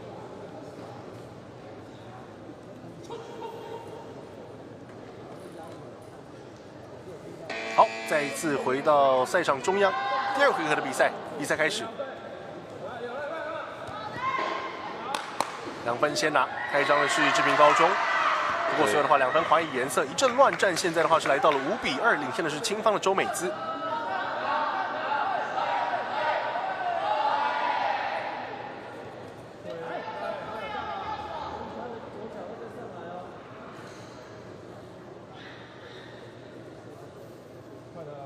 僵持一下，倒数1分钟。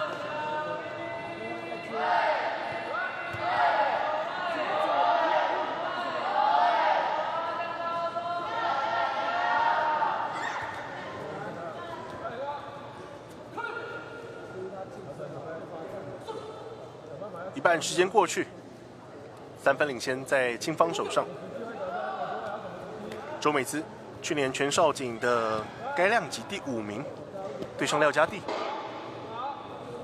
中端打击这一次有红方。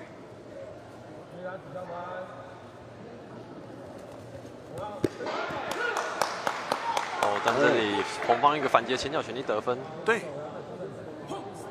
但是这击打中，可是同时也是倒地分了。是6比6来到边界，结果一个回马枪，猝不及防啊！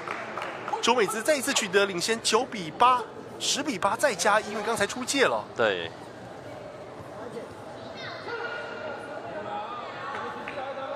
惊险一瞬间，不过2分都在追击范围之内，倒数10秒。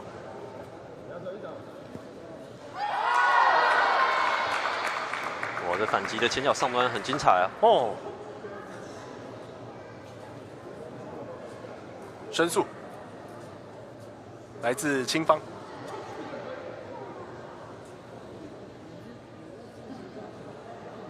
落后追平再领先，周美姿。对，因为他知道对手一定会想要进来做攻击哦，所以已经有所准备了。来看一下，刚才讲到上端的攻势。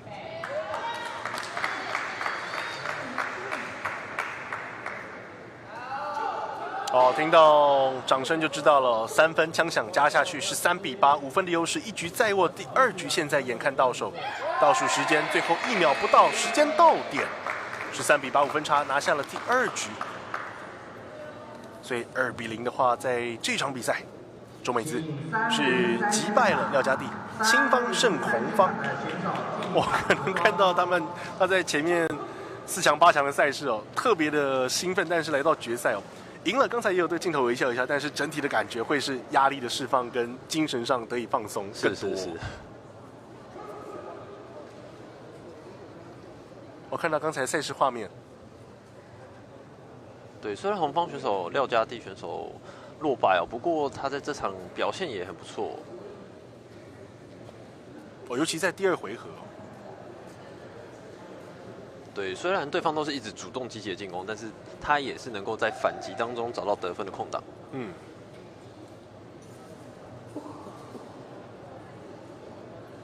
3场的女子组赛事冠军战，在刚才是陆续告一段落了。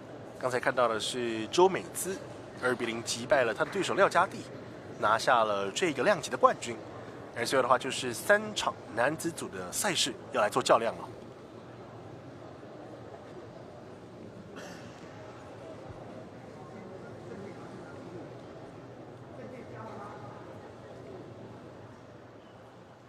好，同样是场边的选手介绍环节，我们来听一下。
我们现在场中间的选手是高中男子组58公斤级冠亚军决赛的选手，青色护具为桃园市立西部高中林卫赫，红色护具为大理高中吴昭伟，让我们有热烈的掌声为他们加油！好，看到是在为您送上男子组的第1场冠军战。两位选手来到画面的正中央，青方新屋高中的林卫赫对上的是红方大理高中的吴昭伟。在刚才等了一会儿，因为吴昭伟的护具应该同样是发生在刚才我们看到是这个感应的问题哦，所以是直接来到了记录席这边去做校准确认。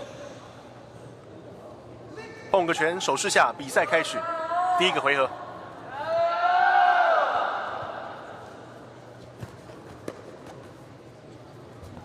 非常激烈，有前10秒，2分有青方。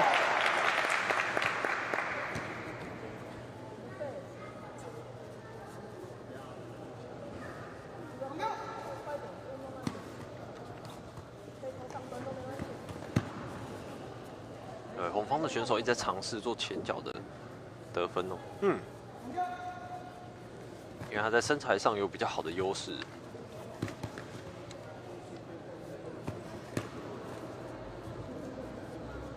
45秒。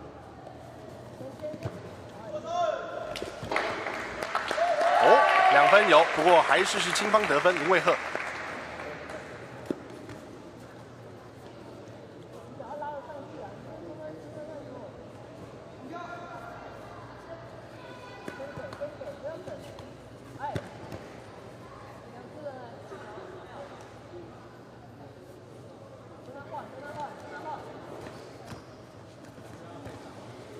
教练刚才提醒，跟他换。话讲完，枪响，再2分。中端得手6-0，读秒阶段3秒钟，最后0.63秒，第一个回合，1分违规分加上去，但是仍旧不够，6-1。金方新屋高中的林卫赫是抢下了第1局的胜利哦。对，林卫赫青方选手其他策略很明显哦，他就是不要让对手的前脚去接触到他。对，那一下来近身有机会护截的时候呢，就马上做攻击，思路很清晰。对对对，在刚刚也有很不错的效果。嗯。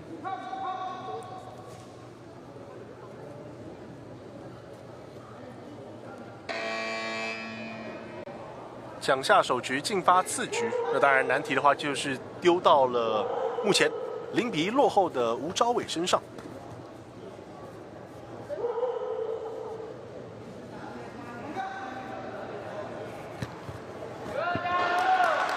对，又是一个近身的中段选踢得分。没错。对，红方选手需要是多点前脚的威胁。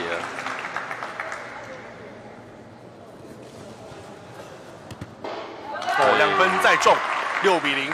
是青方选手都是先把红方的前脚控制之后，来去做后脚的得分了。哦。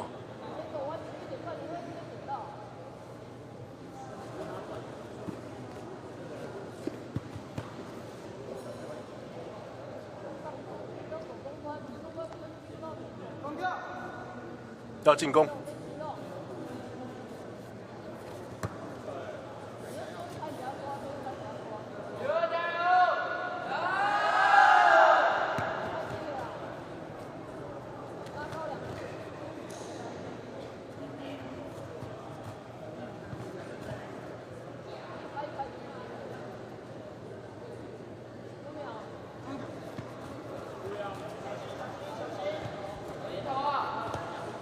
红方开始积极做尝试，但是分数是没有哦。回归，倒地，1加1减，1分互给。仍旧6分差7-1。倒数阶段，最后3秒。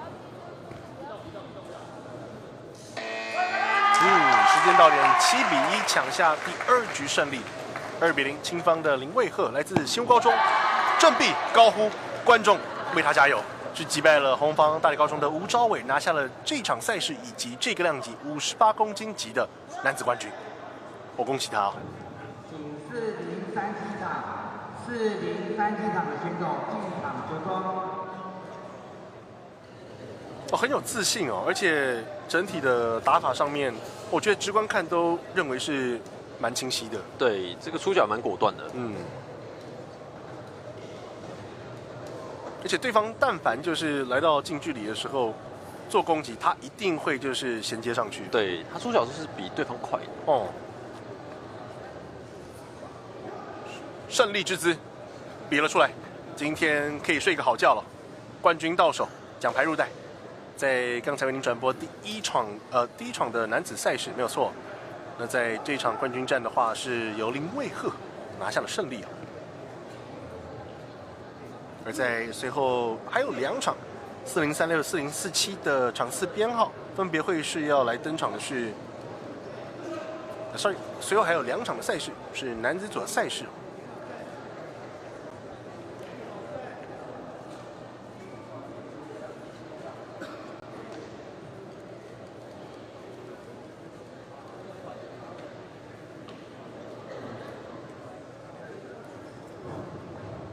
好，看到红方跟蓝方选手是陆续准备就位了。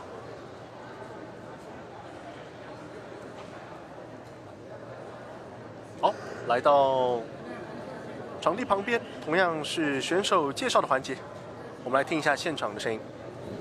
大家好，我们现在场中的场次是高中男子组63公斤级冠亚军决赛，青色护具为桃园市立平镇高中黄义轩，红色护具为长荣中学赵子祥。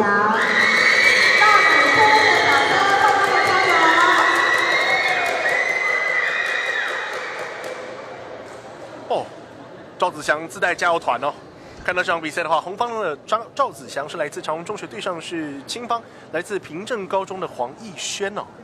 刚才赵子祥在长荣内战得以胜出，代表长荣中学来到了这个量级的冠军战，穿着赤色的护具，而他的对手青色护具。这场比赛要来较量，对上平镇高中的黄义轩。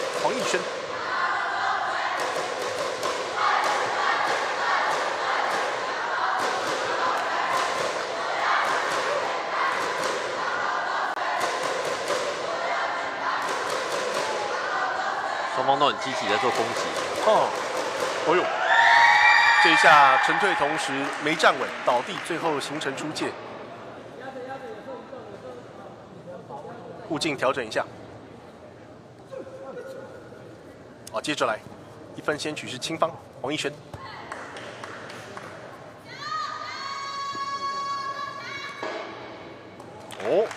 2分中端有，再补正拳。对。哇，这一下上端的打击，对，非常漂亮哦。近身推完之后的后脚上端旋踢，再加上倒地分，8比0领先。第一回合还有50秒。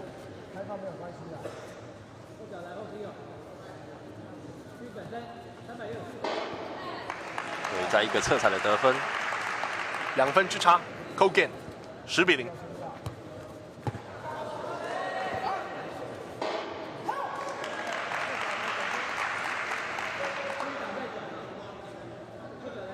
11比0。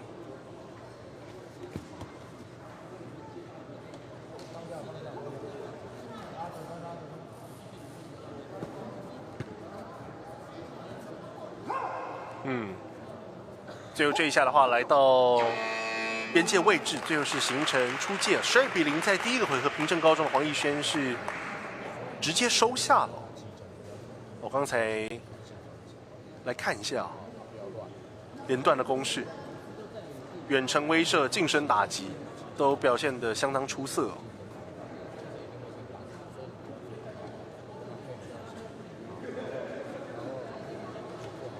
刚才这一下上端的棒倒，一次是3+1 4分打。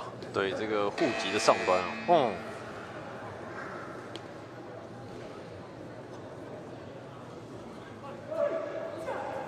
第二回合 Round 2比赛开始。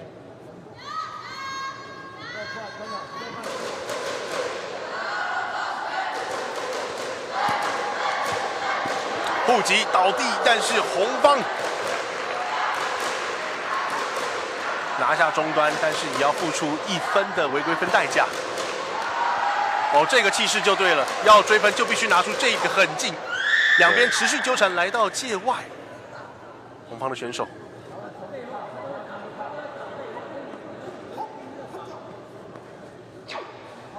1分给对手，4比4战平。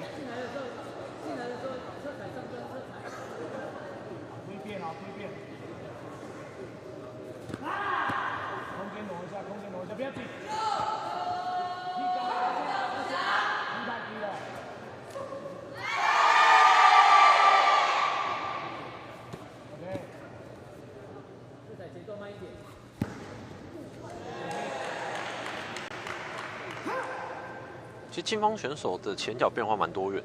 对。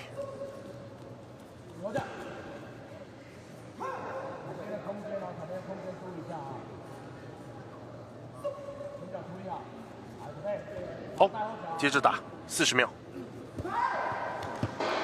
这正拳加近身的动作。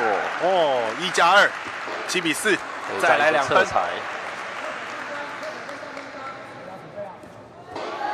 上端是2端的上端，再加一个侧踩，再退中端，还有16比4。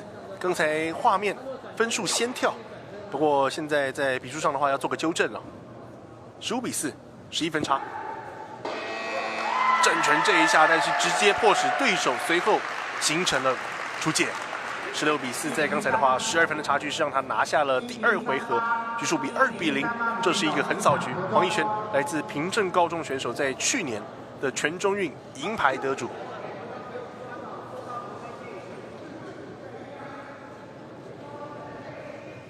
真的就是刚才教练有提到，很多元的一个选手，正拳的打击有，中端的攻势也强，而且上端得手的这个几率其实也不错。对，而且他前脚攻击的面向蛮多元的哦。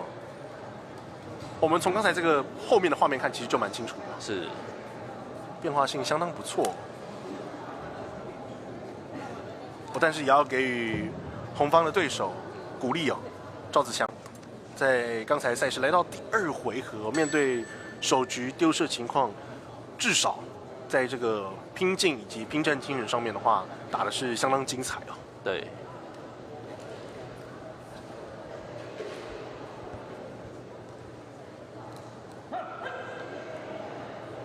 好，在刚才的话，那场63公斤级的较量是告一段落了。那在接下来的话，要来为您送上，同样也是男子组的赛事。在今天，男子、女子2个组别合计6个量级，历经了早上的赛事到随后下午8强、4强，如今的话冠军战这场比赛，要来看一下鹿死谁手。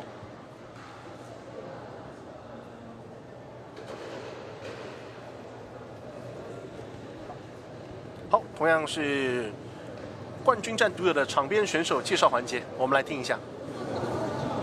大家报告，我们现在场上进行的是高中繁殖组54公斤以下级冠亚军决赛，青色护具为大理高中方哲颖，红色护具为新竹县湖口高中谢轩浩。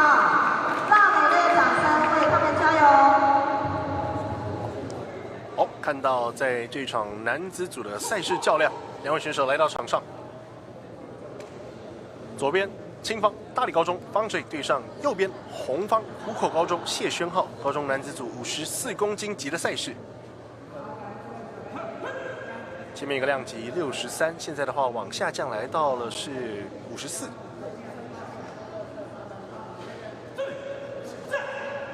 好，手势给出来，比赛开始。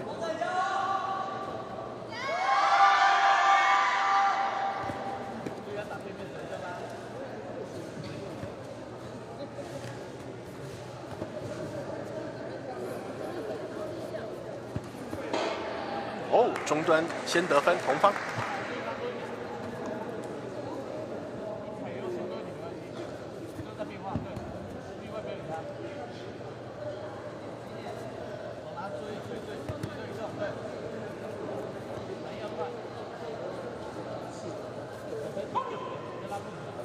50秒。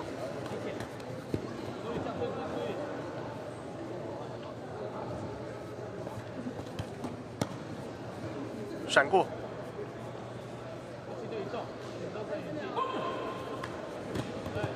双方都是前脚想要去做打点的动作。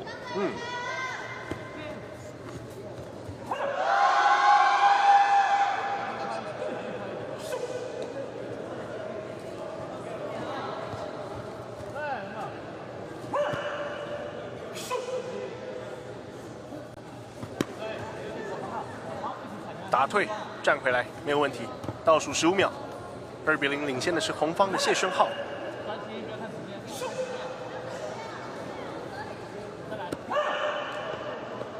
这边应该是有个抓脚的动作。先违规哦。对，这个近身的前脚旋踢。哇！想做尝试，结果没想到是被对手顺势放倒。所以这一下倒地也成为关键分哦，5-4。对，但刚刚青色的上端内挂是有得分哦。对，所以剩下2.39秒。时间上面的话其实是够的。对，那就要看怎么样去做执行了。是。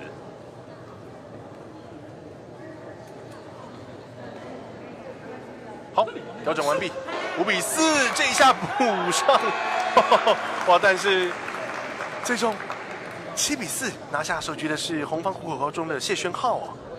对，因为前方选手知道他有个上端得分哦，想用正拳，然后来得分，这样平手的话也是他获胜。对，不过红方选手有所准备哦，做一个短的侧踩。哦，这很聪明哦。是，这其实就是最后关键两边技术的展现。待会刚才那个画面，我们一定要来看一下啊。刚才上端成功，所有的倒地，而这一下来到边缘的位置哦。要做追分，没想到反倒被对手是成功偷得分数。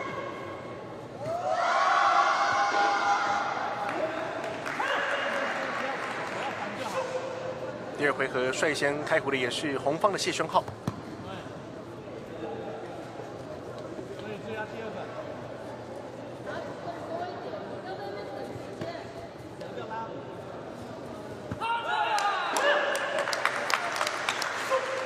好，分开再打。对，前方选手他前有的空中能力其实不错，不过比较慢一点。所以如果打反击的话，对他来说比较不利。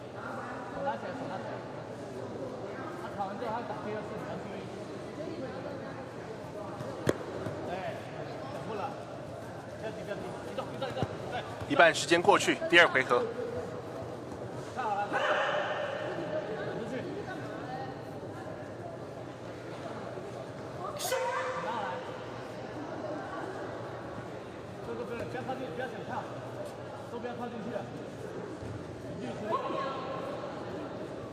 要做进攻哦。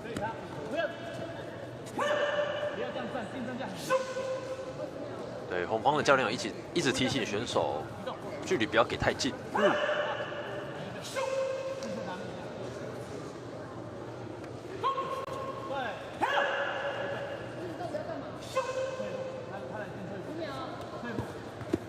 倒数阶段开始读秒，3比0再补，2分中端5比0。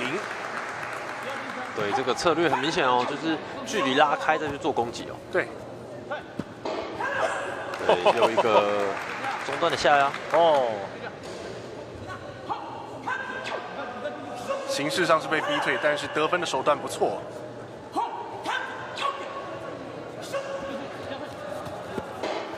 闪开再打2分，还有9比3，时间到点。观众的鼓掌可以看得出来，这场比赛打的确实精湛。谢轩浩。局数比2比0，2分的局数是成功横扫对手，来自湖口高中的红方谢轩浩是击败了青方大理高中的方哲颖，在这场高中男子组54公斤级的冠军战。在今天所有赛事是正式告一段落了。老师，您怎么看今天赛事的这种氛围，还有说选手们的表现？其实因为前天是国中的赛程嘛，那今天在高中看起来也相对刺激一点哦，而且在动作技术发挥上都很不错。对，我想也是为了之后的全中运来做准备，所以看来每个选手调整的都相当不错。那当然的话，也是希望每一位选手在经历全中锦的洗礼之后，来到所有的全中运哦，技术水平，还有说不管说是身体上或是心理上面，都是维持在竞技水准。对，持续带来更多更精彩的赛事。包含刚才这场我们看到2位选手之间冠军级别的较量。在待会的话，因为是6场的冠军战，所以我们也要先休息一下，稍等颁奖典礼，休息一下，待会来。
欢迎回来，再次回到11-13学年度的全国中等学校跆拳道锦标赛。在历经了一整天的辛苦奋战之后的话，接下来我们来收看今日的颁奖典礼。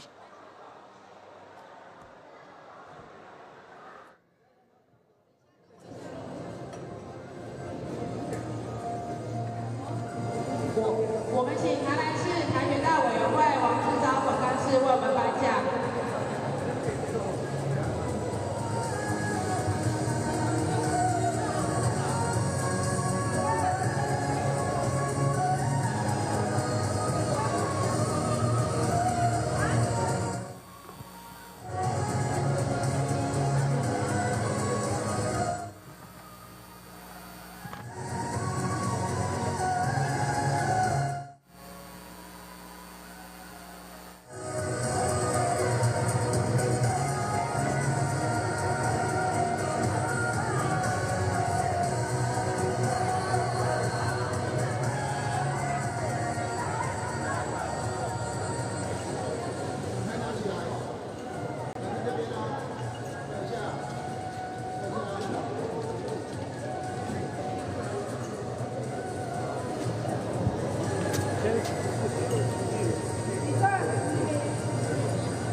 49公斤级第一名新北市树林高中黄芷玲，第二名大理高中蔡依颖，第三名花莲体育高中曾若涵，第三名大理高中陈静瑜。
高中女子组53公斤级第一名，台北市立华强高级中学周美姿；第二名志平高中廖嘉丽；第三名长隆中学钟嘉瑜；第三名屏东市大同高中洪瑜杰。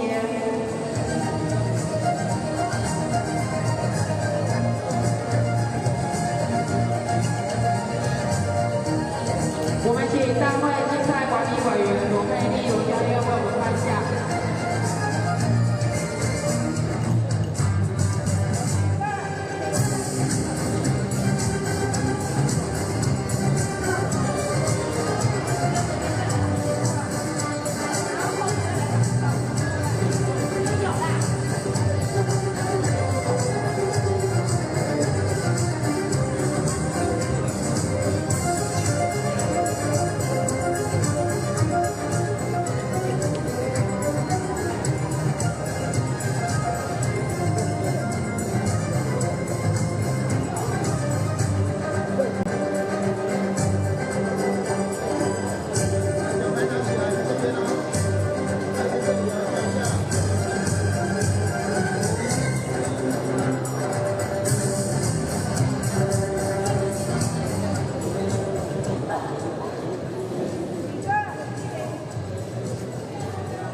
接下来颁发高中男子组54公斤，第一名新竹县湖口高中谢宣浩，第二名大理高中方哲颖，第三名桃园市立平镇高中黄友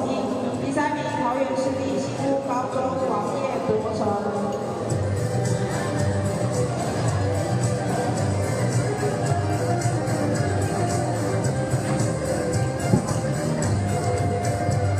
我们请大会竞赛管理委员罗玉莲教练为我们颁奖。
恭喜今日获奖的选手，也谢谢今天的颁奖贵宾李晨。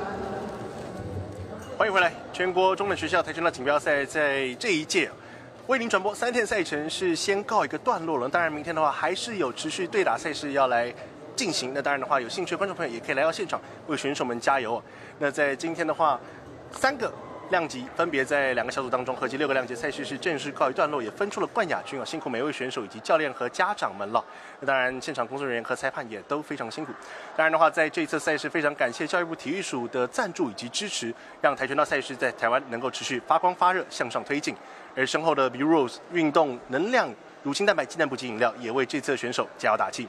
我是主播王涛，在身旁是邀请到了刘威霆教练来做专业的赛事讲评，谢谢教练，谢谢主播，也谢谢所有的观众朋友以及辛苦的制作同仁以及台雅直播团队的现场呈现。我们下一场更精彩的赛事再会，拜拜，拜拜。